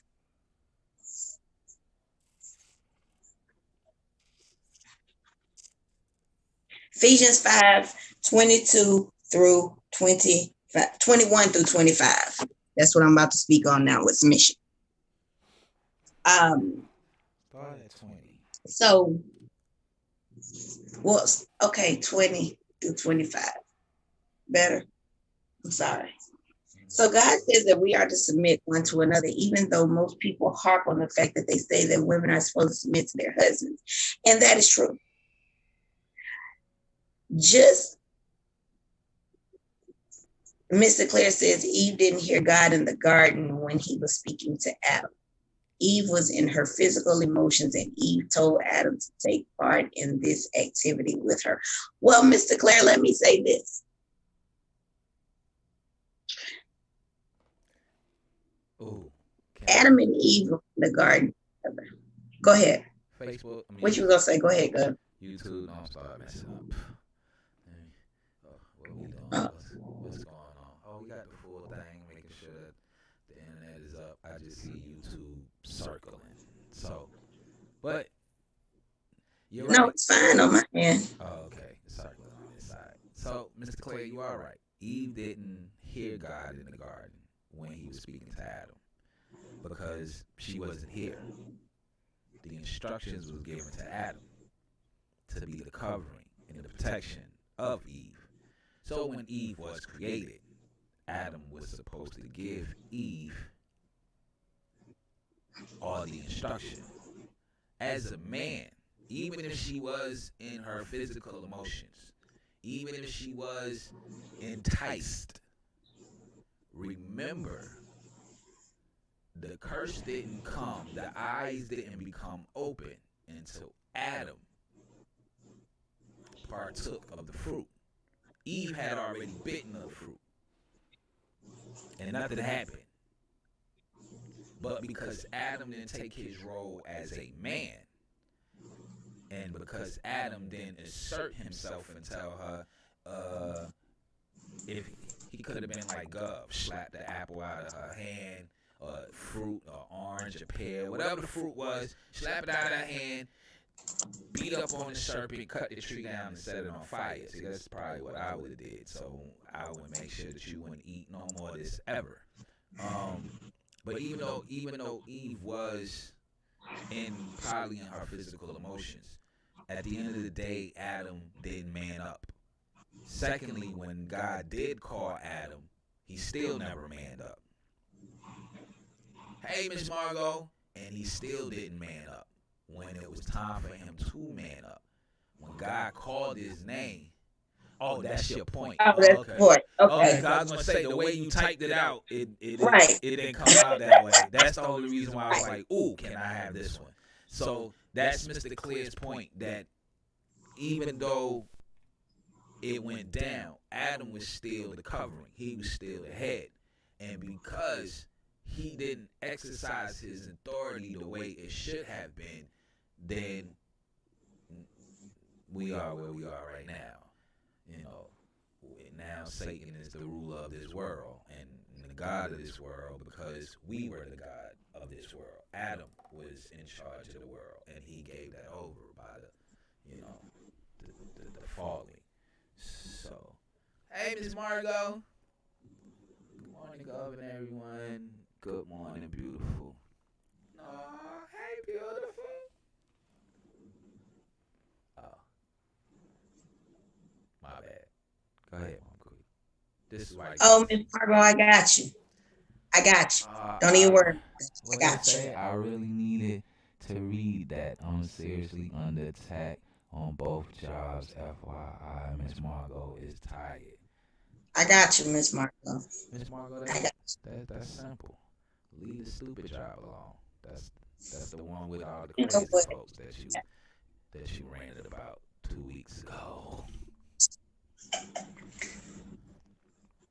I got you, Miss Margot. I got you, love.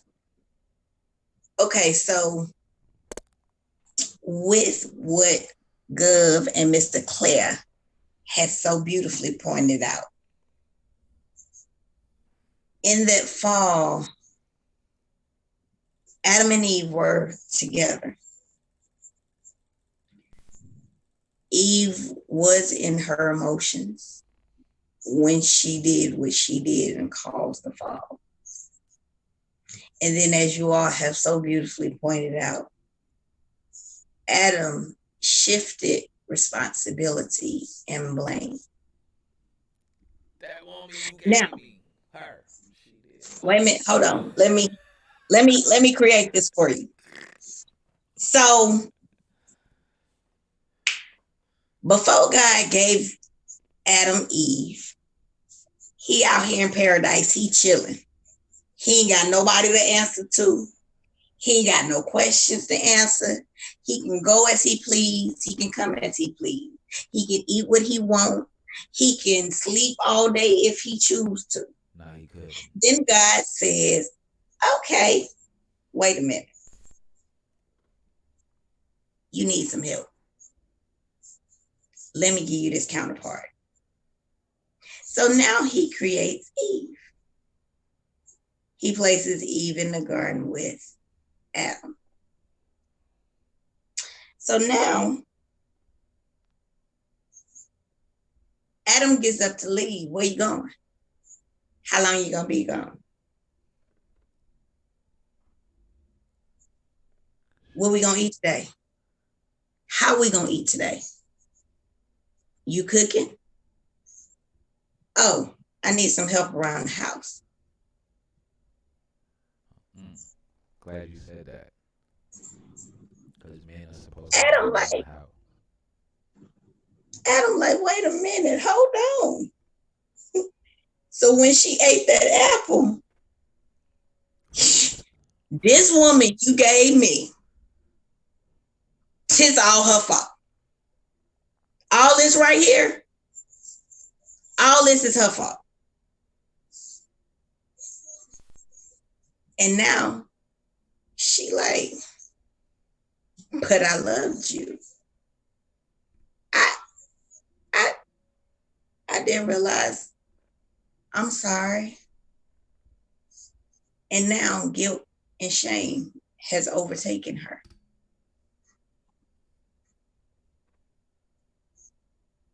So Adam and his feelings, because of one thing, she's in her feelings because of something else. Mr. Claire says sometimes men have to discern if their women are in their spiritual bag or their emotional bag. 9 times out of 10, it's emotional, sir. They're giving us insight. That is not true. Touch your face. When they're giving us insight, then as men, we have to properly respond and take accountability. And you're absolutely correct. And I'm about to tell you, you know what? I cannot with you. And you do have to take proper responsibility, because now, if you notice, women have a natural inclination to apologize about it. Women have a heavy sense of guilt and shame about any little thing that they do wrong.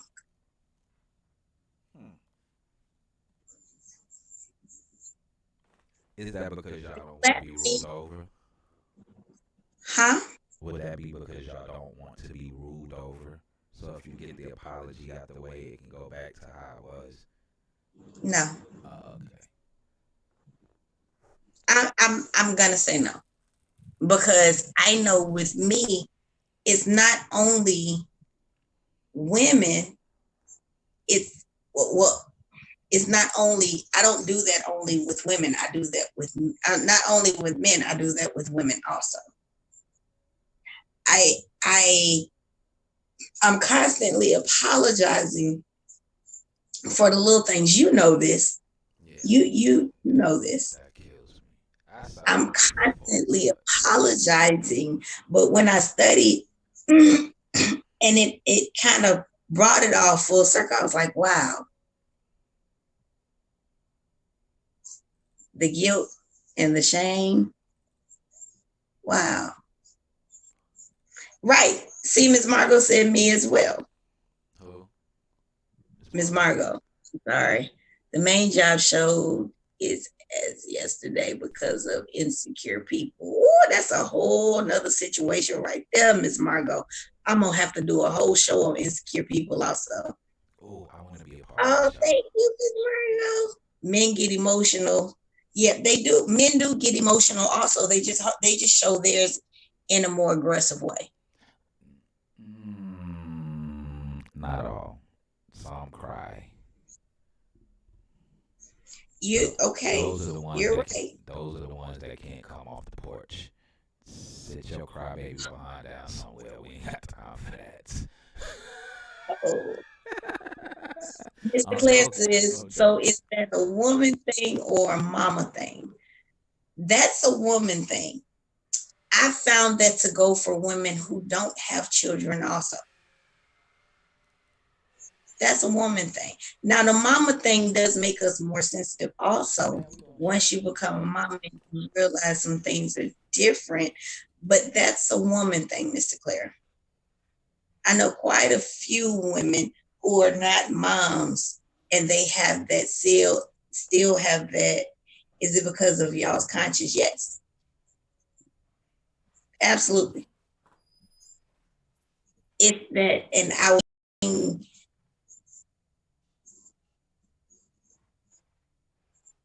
yes, ma'am. Yes, ma'am. Ms. Margot. Yes, ma'am. Um, we we I think that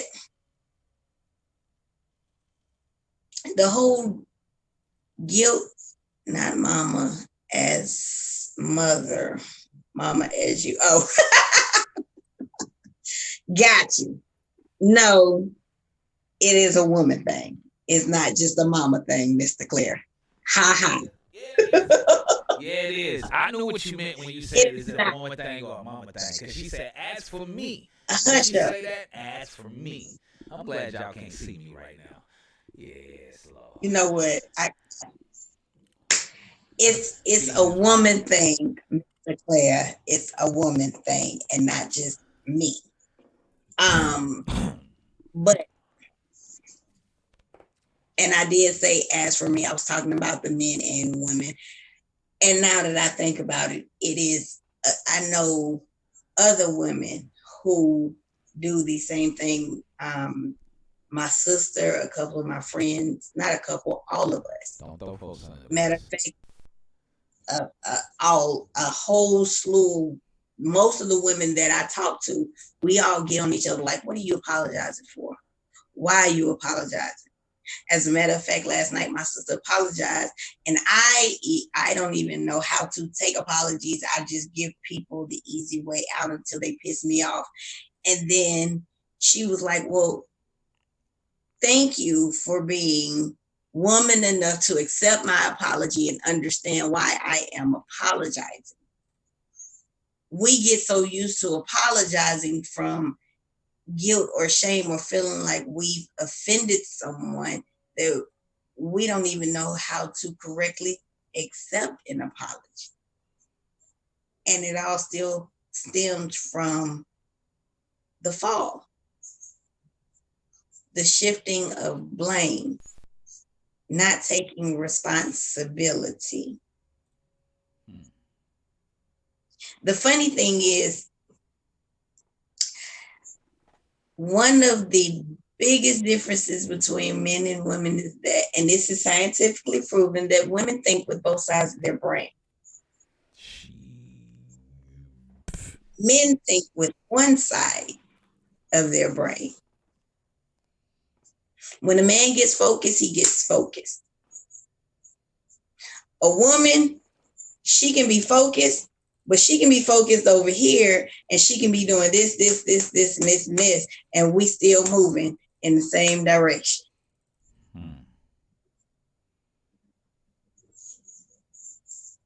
Now, not to say that's good.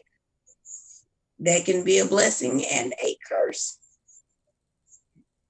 But it is a difference that I do say a blessing and a curse, but in relationships, it also helps to create that environment that is needed. And I say that because, as I said, women tend to push buttons and men unintentionally and intentionally. So Mr. Claire said that's why women can still manipulate a man. Player. I know how to use both sides of the brain. I don't know if that's a good thing. And I cannot argue with that. I can't argue with that. Well, I'm gonna say I definitely cannot argue with it. Is it because men only use one side of the brain because the other side at one point was operated by God? And since we broke that connection, then that part is shut down. That's something you can do research on, and we can come back to this later on. Okay, I do that. Some of y'all use y'all powers for evil. No, they just use the cookie. They ain't got no power. It's just man falls victim of the cookie, and it's sad but true. It's always the cookie. Huh? I'm sorry. You said It's what? not always the cookie. It's not always the cookie. I do apologize. It's not always the cookie. Great question. And yes, Mr. Claire, some do use their powers for evil, and whether you realize it or not, women do have, I say women are super women, and we do have superpowers because women have been graced with the gift of many powers. Yes, the cookie is one of them, but so is influence. Women has been graced with influence. Women has been graced with persuasion. And the supernatural, unprecedented gift of prayer. Now, whether you use that prayer for good or evil, that's one thing. But again, that's what he said. I am me too, Miss Margot. The cookie, the cookie. Yeah, I'm with you, Miss Margot. Well, it's not always the cookie. Well, guess what? Well, let me ask you this, since you said that. No, let me say this. Let me explain. Wait a minute, hold on. Let me pose this question first. Okay, go ahead. Since you said it's always the cookie, and you are with your significant other, and you said that y'all are holding off from the cookie, what does she use to influence you? Well, number one, I'm not really influenced. I'm more encouraged to be a better man. So, like you stated earlier, you have those that influence and you have those that bring out the best of you. Usually when you're trying to influence, then you are manipulating. And usually when the manipulation comes, then it is used either in the form of the cookie or the illusion of receiving the cookie. Now, in my situation, which is different, I'm not being influenced. I am being pushed and encouraged. I am being uplifted. I am being pushed with. Huh? What'd you say? Go ahead. I was just agreeing. Go ahead. Oh, I am being pushed to be the man that God created me to be. I am being encouraged to be the man that God created me to be. I am being encouraged to be a more godly man. I am being encouraged to be a better husband, a better father. So what I'm saying is, because me, the man that I am, the cookie is not important to me. I don't care about the cookie. So it's not something that you can come in and influence or manipulate or even paint the illusion thereof that there's a possibility down the road that this is something you can get. Now, don't get me wrong. You do have the eyes. You do have words. You do have the way you look, the way you carry yourself, how you dress, how you present yourself. But even with all of that, it still leads to the illusion thereof of the cookie. So you might be fed up with it. You might be tired of hearing it. But at the end of the day, it is the most powerful weapon that is used as an influence, or the lack thereof, to think that you will have the opportunity to get the cookie. So if it's being influenced, it's a manipulation. If it's being encouraged, it is everything but the cookie. So don't get confused. If you're not in the influence category, then allow me to continue to say what I'm going to say about the cookie. if you are in the encouraging category, then you already know that you have more than the cookie to offer. So don't allow, because the majority, now I ain't gonna say the majority, I'm gonna say what is presented to the public as the majority is being an influencer more so than being an encourager. Because most of the women that come on, well, all of the women that come on this show are more encouragers than y'all are an influencer. Because usually when you're trying to influence, as you stated earlier, Mama Quita, your influence doesn't become an encouragement. It becomes a shortcut, or it becomes what she wants as opposed of what is needed. So I'm going to stay on my cookie, and I'm going to stay there. So, that being said, don't knock the phone over. You fail. She failed, Big Juice. I did not. Shut up. Oh, Lord.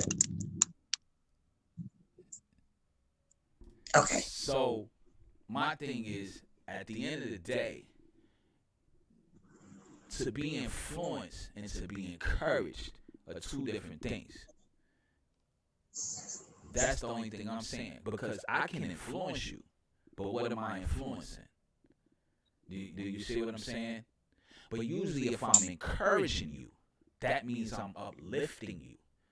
The influence could be something completely different. The influence could be manipulation. It could be to influence you to do what I want you to do, not necessarily what you are here purposely to do. But if I'm encouraging your purpose, if I'm encouraging you, then I'm uplifting you. I'm giving you a different light. I am showing you something different. I am pushing you towards what it is that you need differently. So women do use a lot of things. They use conversation.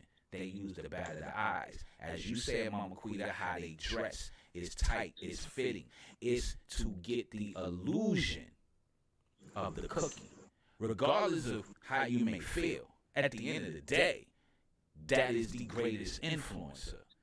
Regardless of how you feel, the truth is the truth. I ain't here to sugarcoat it. I ain't come with no sugar cookies. I came with it raw out the plant. Okay, so Ms. Margot say, so why say it since you tooting your own horn and saving your butt? Boy, bye, I'm out. Have a great day. I'm not BS. Shaking my head. I'm out. If a person I was asked the question.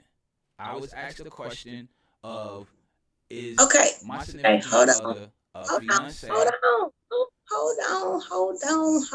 on. I ain't done yet. Ms. Margot says if a person has to use their anatomy, it's sad. Okay, hold on. Wait a minute. I ain't done yet. So then Mr. Claire says,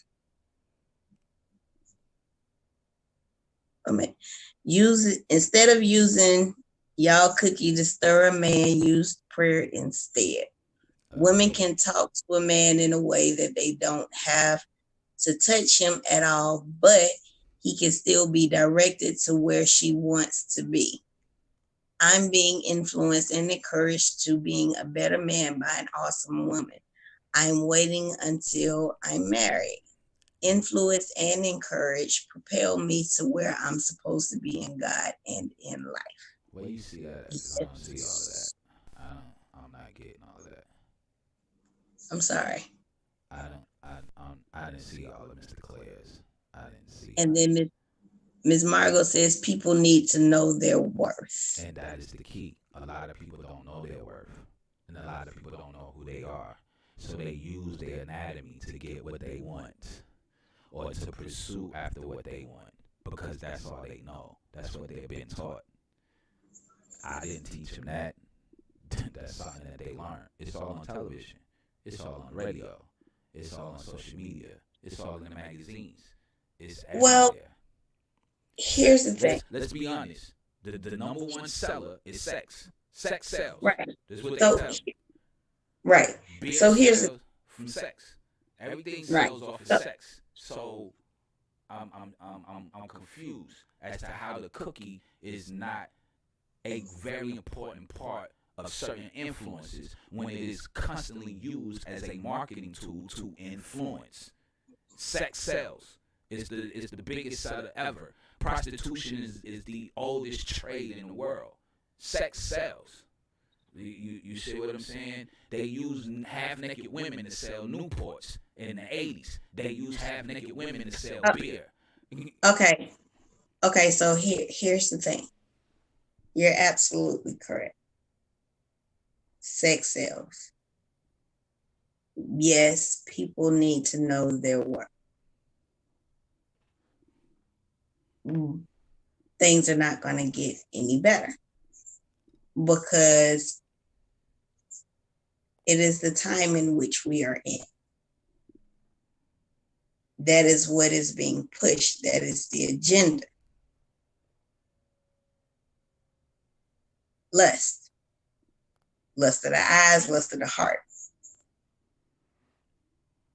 For which the Bible says women dress modest so you don't cause a man to lust in his heart through his eyes. Yeah. And I get that.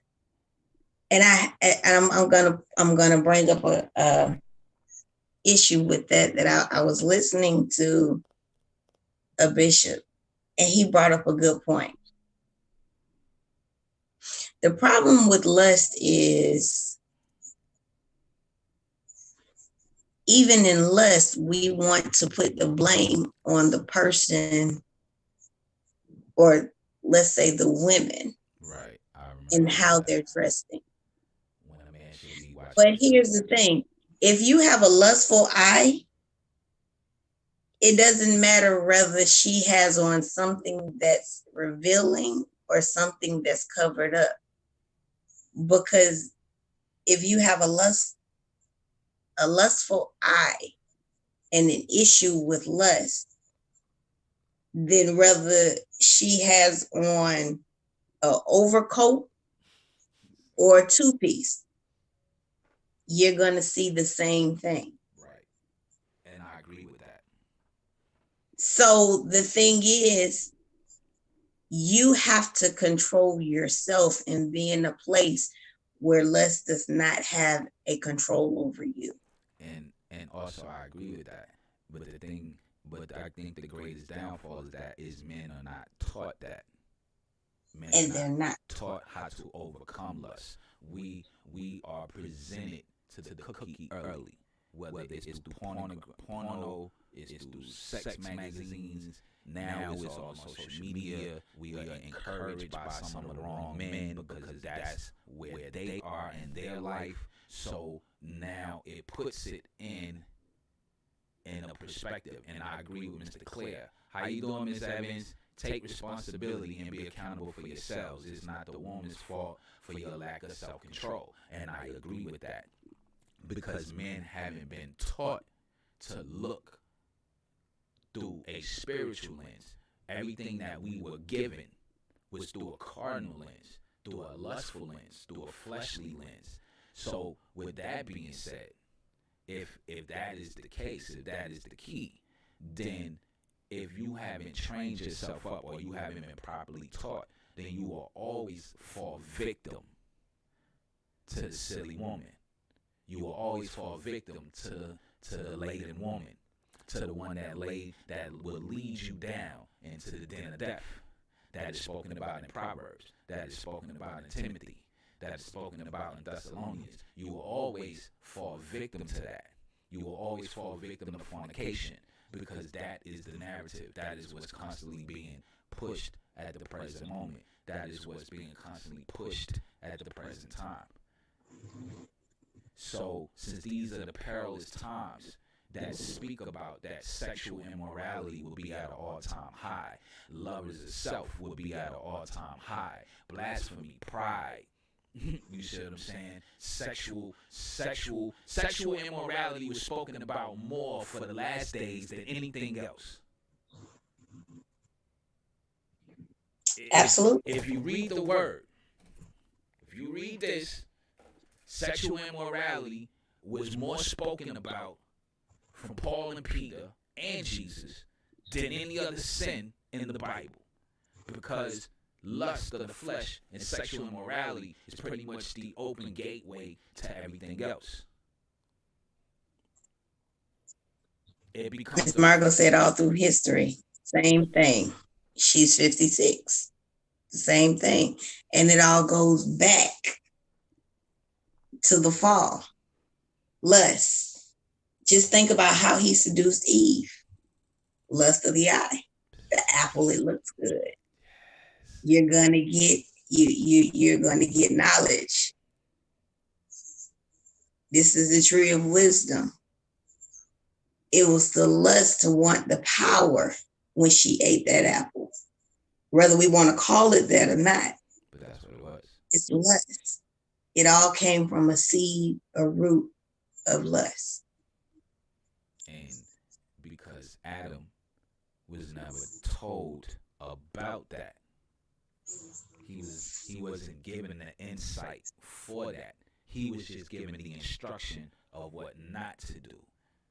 But because the flesh is so powerful, and because lust is a very powerful tool, then it will overcome you. It will overtake you if you are not strong enough, if you're not powerful enough. And hey, Teresa.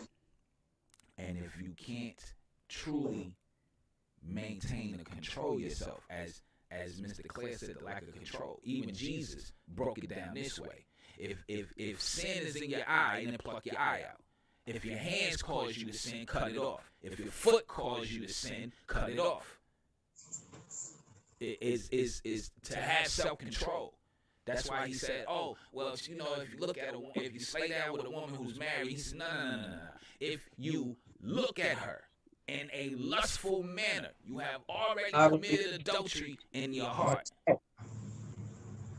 Regardless of what she looked like when she came into the church, regardless if she had on all this tight clothes, regardless if she had on high heels, regardless of all of that, regardless of that, responsibility does fall on the man.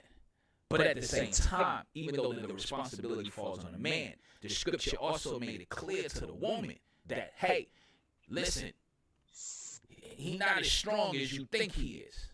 Because as you said, Mama Quita, which I definitely agree with, the man is the outer shell. If you're looking at it from the egg perspective, he's the outer layer.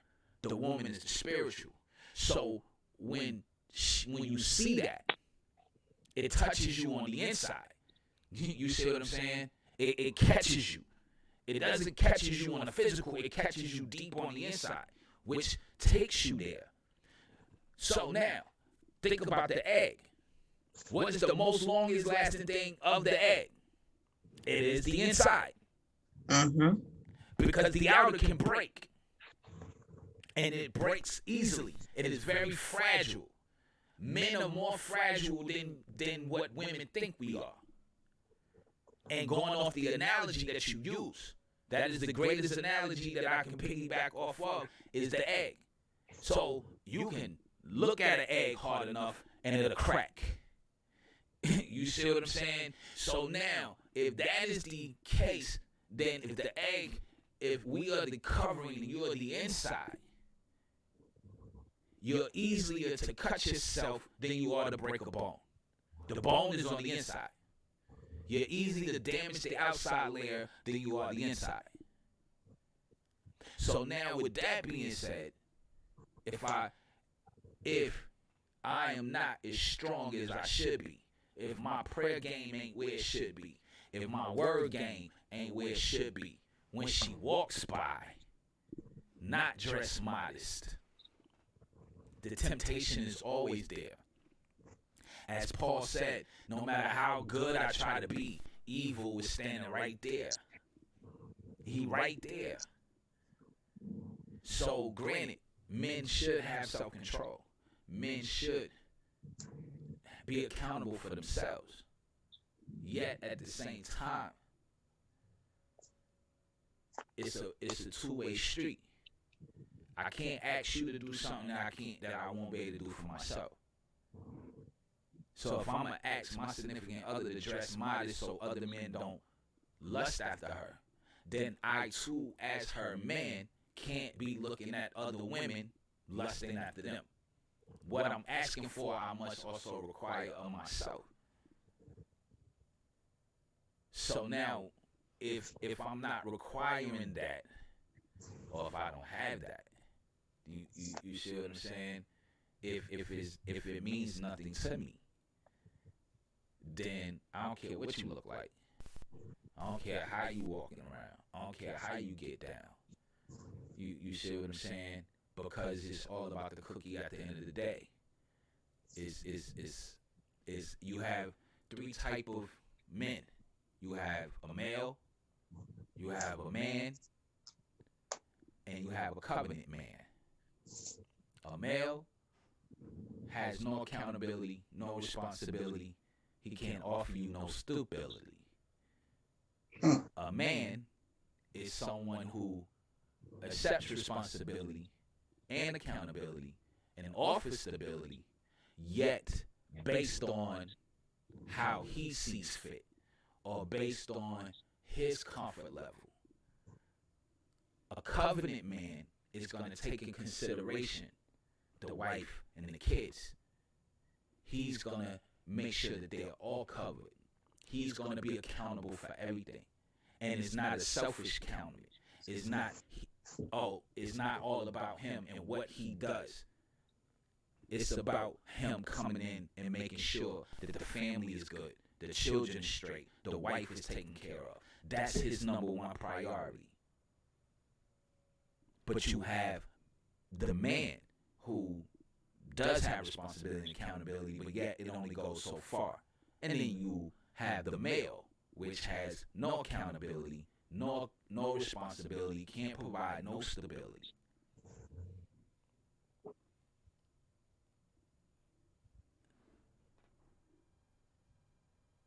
It's all about if the man has eyes for the woman he wants. Well, the question then, Miss Margot, becomes, what is it that you want?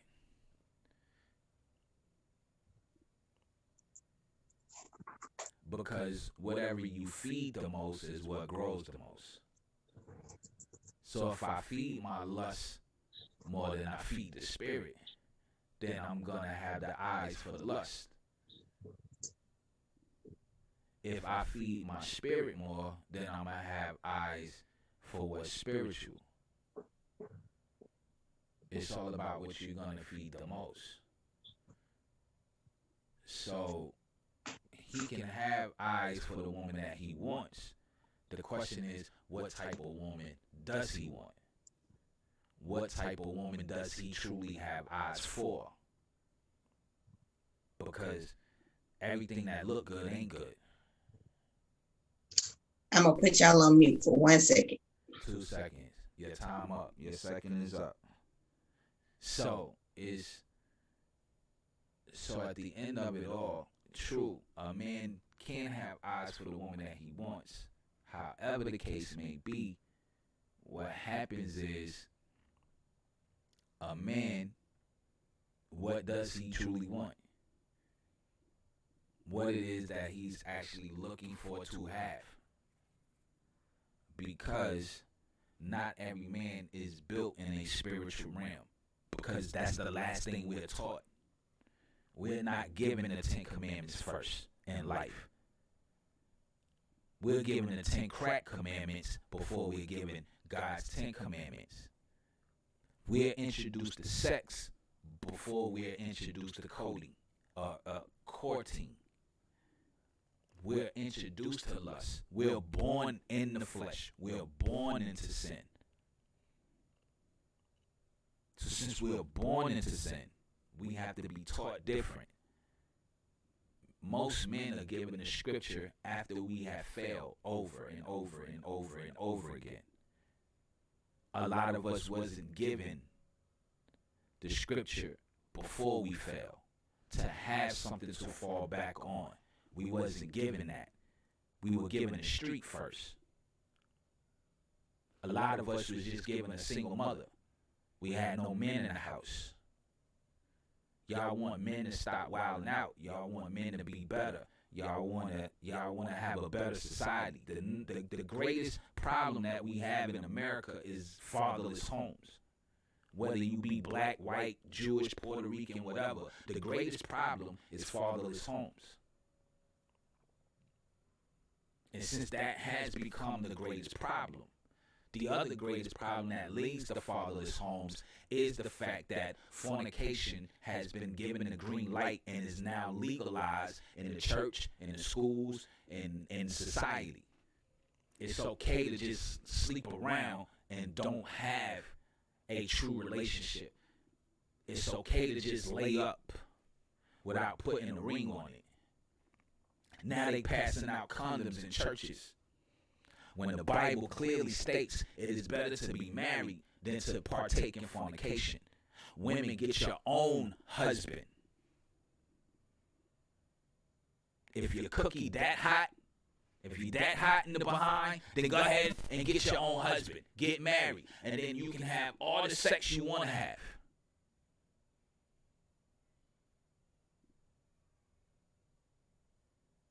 Because guess what?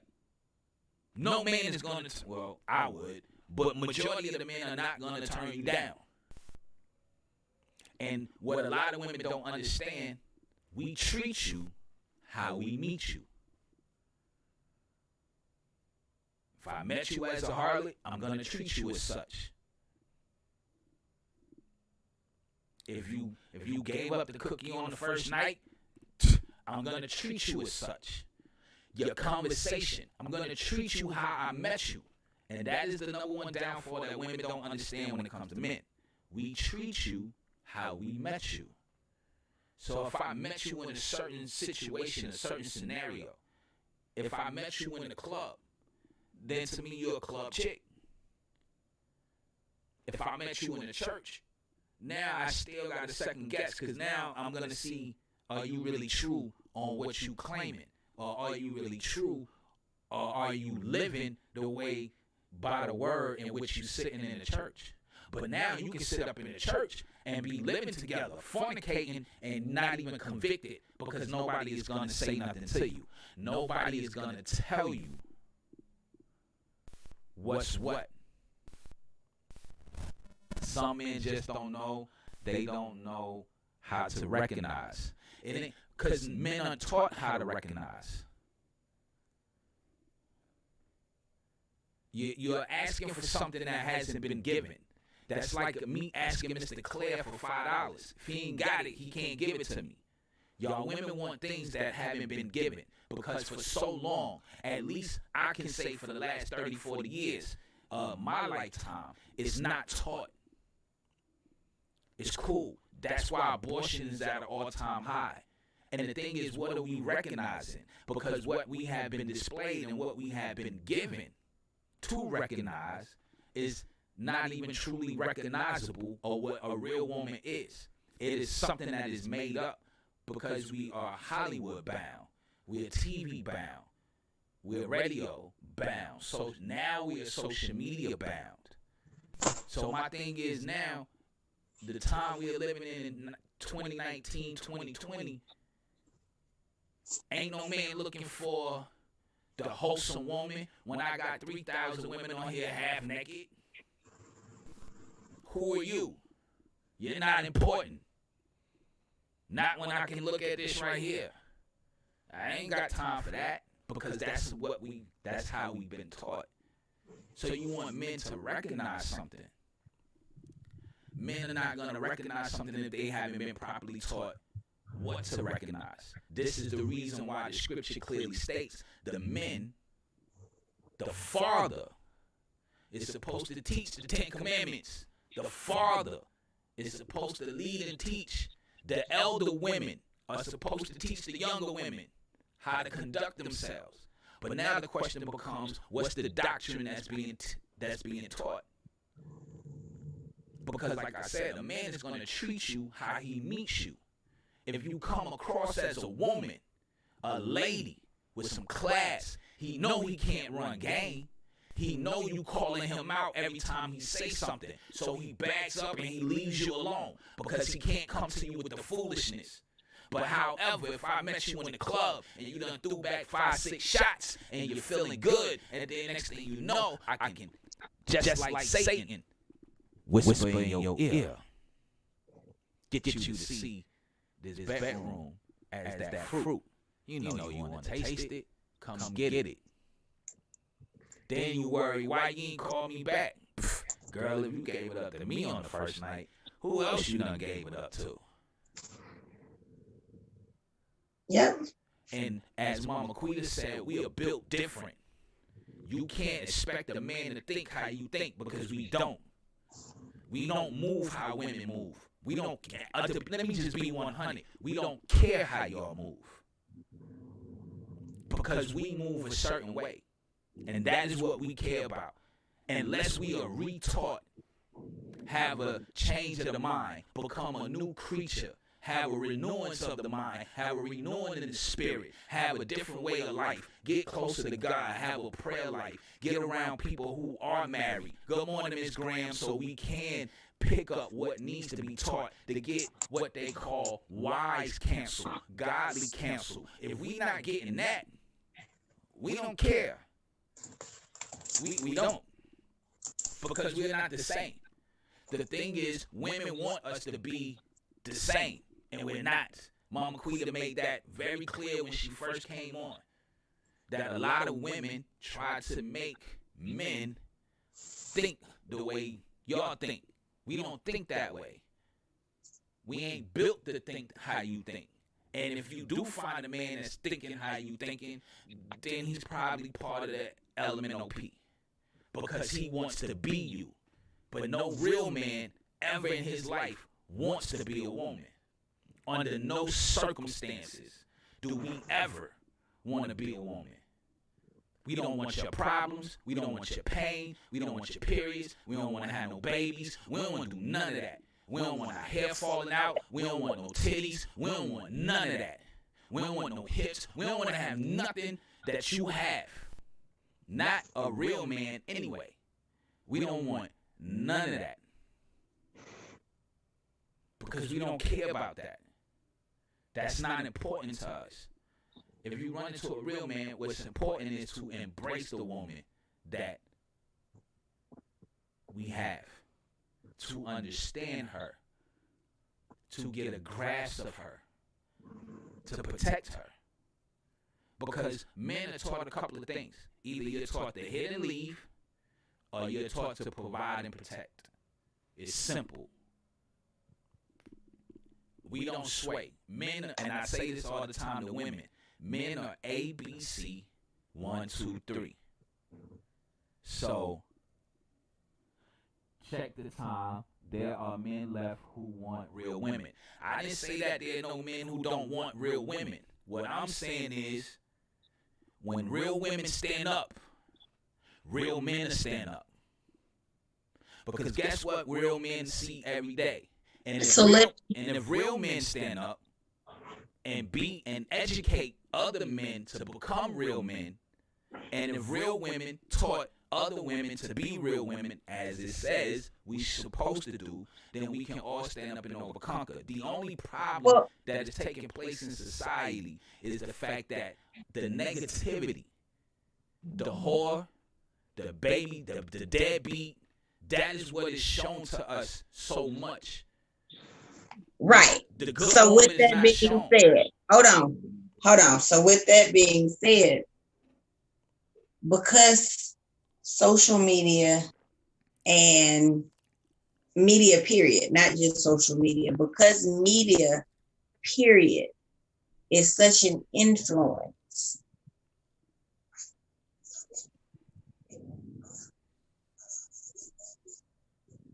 the contradictory of a real woman and us teaching the younger woman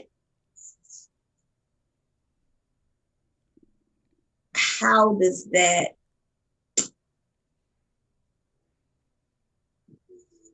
how do we have a bigger influence than the media? I guess that's what I'm. I think Mr. Claire said it best. We have the responsibility each other as a husband and wife. We have to be plugged into the right ones God, key word, has for us. The reason we are not the forefront, the reason why women like Miss Margot is not in the forefront, the reason why women like Miss Graham and Miss Teresa are not in the forefront, because there is an agenda at hand. And if you don't, and if you're not in your word, if you're not reading, if you're not in prayer, if you're not fasting, you won't see it. It'll go right over your head. The reason is because there's an agenda. The agenda is not to put the women in the forefront. How do we get in the forefront? Is to consistently do what we are doing now. Just as I said earlier, the greatest thing that you can understand, like I said, yeah, we ask for donations, but I don't need your money. And this is not being arrogant, and this is not, I ain't trying to be arrogant or nothing like that. The greatest thing that you can do is to share the WakeBake and Coffee Morning Show. Each one teach one. Correction. We are afraid to correct. We are afraid because the first thing they say is, oh, well, the Bible says you're not supposed to judge. Yeah, I can't judge if I'm judging righteously. We are afraid. The churches are afraid. They don't want to lose their money. They don't want to lose their numbers. Everybody wants fame. We are in a clout chasing society. So how do we combat that? Is we have to stay down. We have to stay prayed up. We have to push forward. And we have to make sure that we can get it out into the limelight as best as we can. And we also have to definitely make sure that those that are riding or those that are down are true with what they say, and that they also make sure that they get the word out. Because the thing is, if we're afraid to correct, if we're afraid to, as you say, encourage instead of influencing, but encourage. And if you are going to be an influence, be a godly influence. Because we don't want to live by the word. Because certain things in here we can get with. But we ain't trying to hear we can't have sex. I can't have sex, girl. But you know how good that is? See, we don't want to live. We want to pick and choose what we want. As opposed to being whole. We afraid to correct. This is why it's going to consistently go rampant. I heard a pastor say yesterday about Kanye West. He said Kanye West has not come out and pushed to the side his past life.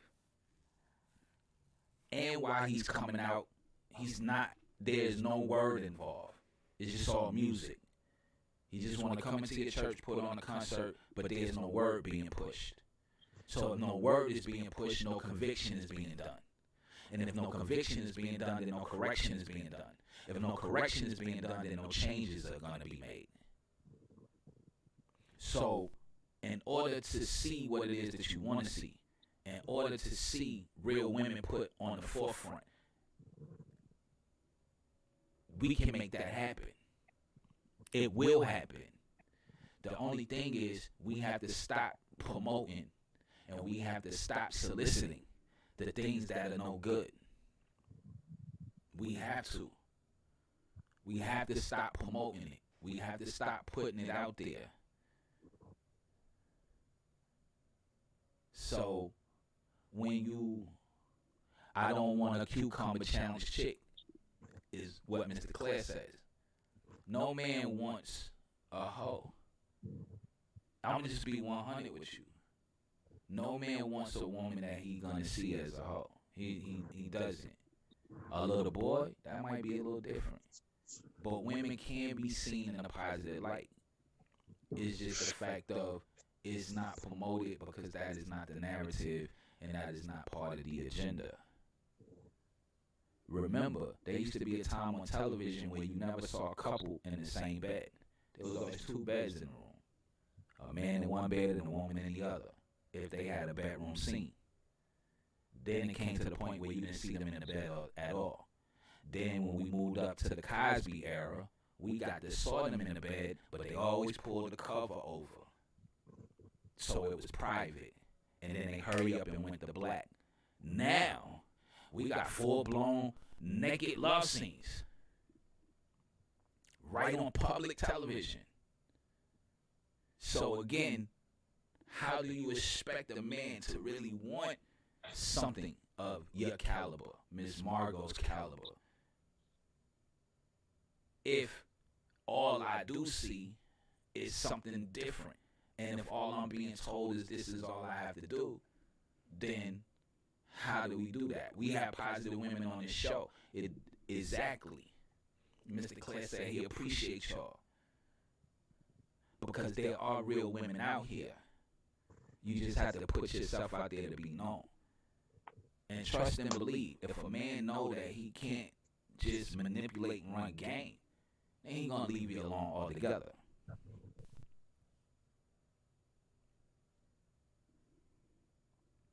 So we have to go back to putting God first. Because we've gotten so far away from the word, it's hard to bring that woman to the forefront, or that yoke that you say is in the egg, that spirituality that you said that we have, that intercessor that we have, that y'all women possess a whole lot more than we do.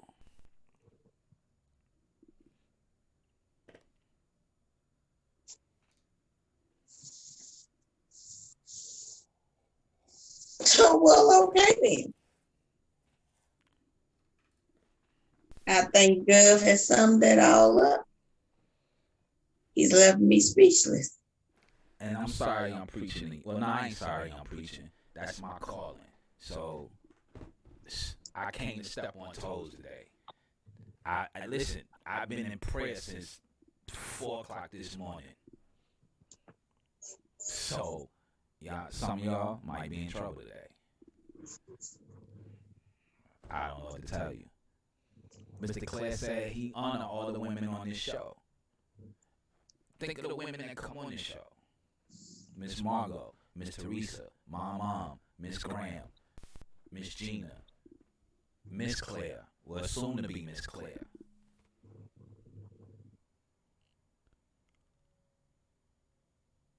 And y'all know I'm gonna be as honest with you as possible and as truthful with you as possible. I see things a little differently. I see into things differently. Sucky for me, because most gifts are a gift and a curse. But I love my gift to be able to dissect what you just skim on the surface.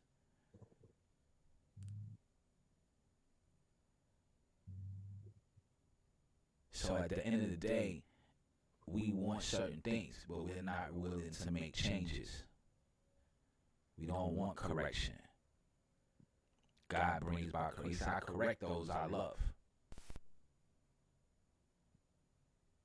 So either he loves you or you feel he doesn't. And as you said, Mama Quita, the flesh, lust, the desire thereof. Lust is the desire for self. Love is the ability to give yourself for another without wanting anything in return. And the problem is everybody wants something for something. That's the greatest problem. God is missing. Covenants are missing. And people are out for self. But again, we're in these perilous times where it says men will be lovers of self. This is the reason I say read the word. This is the reason why Mama Quita tell you to read the word and get you a good prayer life. Mama Quita don't come on here and just talk to y'all, just be talking to y'all. If that's the case, she can have something else that she could be doing. So, Miss Graham, your question, to answer your question, yes. It's rapid. It's every day. Meaninglessly. They do. And you can get a cup. We can work that out for you. Oh, by the way, y'all want t-shirts? Y'all like the t-shirts y'all see Mama Quita on? Y'all like the new cups? Go holler at Mama Quita. She got you. Hit Mama Quita up in her inbox. She can make that happen for you.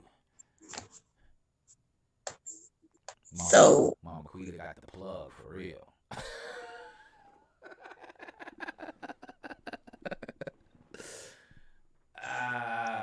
Mama Quita got the plug.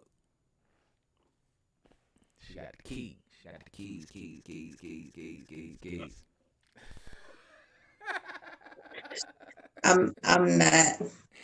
I'm so not with you. So that. She even got me a new cup. See that? Look at that. Look, Mama Quita be on me, man. Got me a little t-shirt. I thank you, Mama Quita. Now, Ms. Brandon, if you was on here on Tuesday, you would know he was on here bragging about these cups, these shirts. Listen. Because he had to dog me out about my mother. Let me ask you a question. I love you, Mama Quita. You love me? Yes, good. Okay. I love you oh so dearly. So, since you love me, the Bible clearly states that love don't bring up old stuff and throw it back in your face. We're past that. We're 48 hours past that. Gov, no Trump mask. I was going to actually get me a Trump mask. The problem was I couldn't find my suit jacket. So since I couldn't find my suit jacket, then there was no use of me putting on the whole suit and getting the mask and wearing my hat. So since I couldn't find the suit jacket, then no Trump mask. However, I am Georgia's first black governor for whatever day this is. And yeah, I had on the black Trump hat yesterday. The other day. So I got two. This one just goes with the shirt. You know.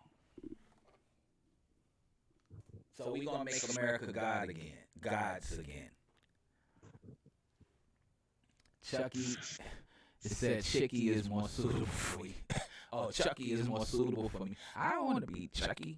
You know, I don't even really want to celebrate Halloween. But I got to stick around and, you know, I was in church last night and the pastor prayed for a thunderstorm to come through. I am saying the same prayer. I hope it pour down. I hope not one child show up to this building talking about they want candy. I hope it goes down. I hope it goes down. Okay? I hope it Let me say this on that note. Y'all, it is Halloween, and y'all be very vigilant over your kids. Be very vigilant over their candy. You'd be amazed at the things that they are doing to the candy. They are inserting semen. They are inserting drugs. Wait a minute. Yes, I did say they are inserting bodily fluids. Let me ask this Be question. mind. I just have a question. If, let's go out on a limb. If Halloween's supposed to be a time for children to go and get candy, why are you manipulating the candy that's supposed to be given to the children? I don't understand. I'm confused. And who thought this? Because on the physical side, it is a day for the kids to have candy, but you have to look at the spiritual side in which the day stems from. I don't care how people want to say that there is no devil, there is no Satan and all that good stuff. We still have to understand that Halloween is the grand climax of blood sacrifice and all the other stuff that goes on. I'm just saying that's for a whole nother subject. I'm just saying be mindful. If you're going to be out there, you're going to be celebrating, be mindful, be vigilant, pay attention to your kids. Don't let your kids wander off today, tonight. You're not supposed to let them wander off anyway. Just pay attention. Don't be ignorant. We're not to be ignorant to the wiles of the enemy. Don't be ignorant. How about this, Mom Quita? How many of y'all love Jesus Christ as your Lord and Savior? I mean, truly believe that Jesus died on the cross for your sins, went to hell, took the keys of hell and death, rose on the third day, now ascended and sit on the right hand of the Father, and is going to come back and judge this world. I take a show of hands. I take some hearts on Facebook for those that believe it. For YouTube, you can put up the emojis with your thumb up or hand up or whatever the case. You can put up the emojis on Facebook. For those that truly believe in Jesus Christ, let me get some hearts on the screen or something. Let me see that. Put your hand up. Right. So, if that is the case, then stay away from trick-or-treating. Stay in the house. Cut your lights out. Tell them you ain't got no candy. You don't celebrate the devil's holiday. I don't care who you piss off, who you make mad. Stand up. This is the reason why we don't have good men and women. Because evil prevails when good men fail to act. If you're not afraid to put your foot down, then put your foot down. Because there's some things I'm just not doing. I got my cameras and drones. I got 2 cameramen coming today because I really don't want to participate in the trunk or treat activities. I just want to sit here and wait till they finish and get my camera back. Mr. Clay said I'm making my kids safe from Halloween. We don't celebrate it, right? Don't send them, don't buy no costumes, don't buy no masks. You don't need no damn candy. You can buy candy any day of the year. It's kind of that simple. That's how you kill that. And then that's how you start to transform the world one day, one person, one soul at a time.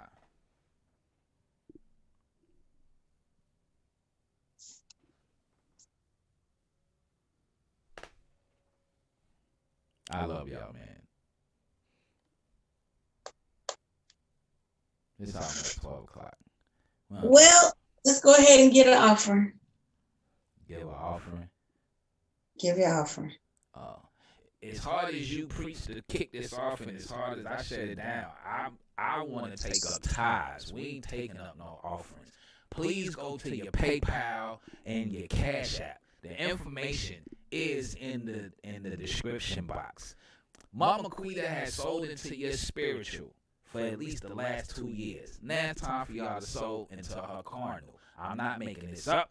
This is scripture based. This is word backing. This comes out of Galatians. You don't have to take my word for it. You can go look it up. That's the offering. We're going to collect the offering today. Okay? So whether it's $1, quarter, penny, Cash App, PayPal, we appreciate you. Now, with that being said, I would like to offer you Jesus Christ as your Lord and Savior. I would like to tell you it will behoove you to see the Lord as your Lord and Savior. To repent of your sins. Repent means to turn away from the evils that you do. Turn away. Walk towards righteousness. Try God. I promise you. Your life will be a whole lot better. Weapons will still form, but that don't mean that they will prosper. You will be tested. You will be tried. But stand firm. For he is the vine and you are a branch. But if your branch is not connected to the vine, you will not grow. You will not prosper. It's like building a house. Without God, it's like building your house on sand.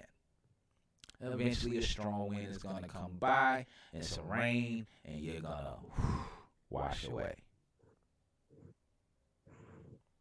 But if you build your house on solid ground, on a solid foundation, on the word of God, on the truth, then the rain can come, the wind can come, but your foundation is solid, so you can still stand. You can still stand. So, I love y'all, man. Jesus is the way. And I had to explain this to my daughter, because she told me the Muslims and Christians believe in the same God. And I told them that we don't. Don't believe the hype. The only way to the Father is through the Son. For Jesus said, I am the truth, the life, and the way. And no man shall come to the Father but except through me. So the only way you can get to the Father is to accept Jesus Christ. You have to be saved in the Spirit and baptized in the water.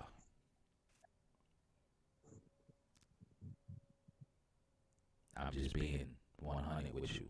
You have to be in your word. For man cannot live by bread alone. But you can't live by every word that proceeds out of the mouth of Jesus Christ. So this is our offering to you. This is our gift to you. Well, not our gift, but this is our offering. It is offering time. Nobody, anybody, somebody. You don't know how to speak at once. Mama Quita is very patient. Me, on the other hand, I'm still working on that.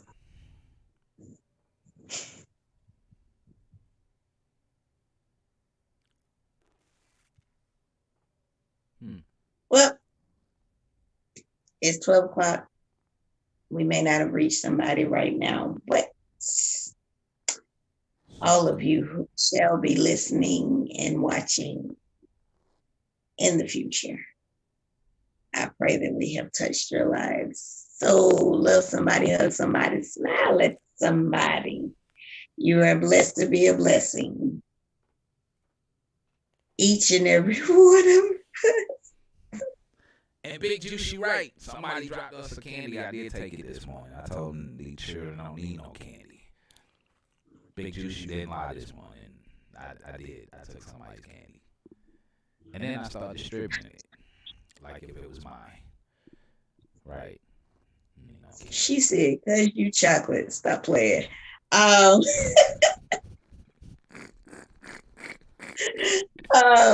So we love y'all.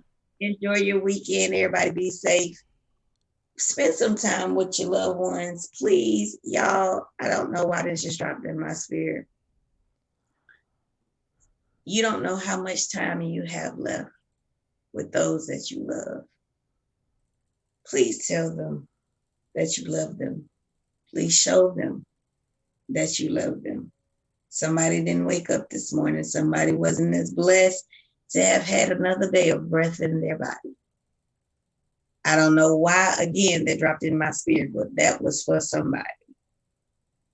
So be safe this weekend, and we shall see y'all. Well, good. We'll see y'all on Monday. I'll see y'all on Tuesday.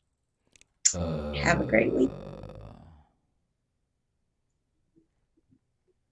Yeah, all that good stuff. We gone. Time to get up and get ready. Yeah. For the hottest morning show in the ATL.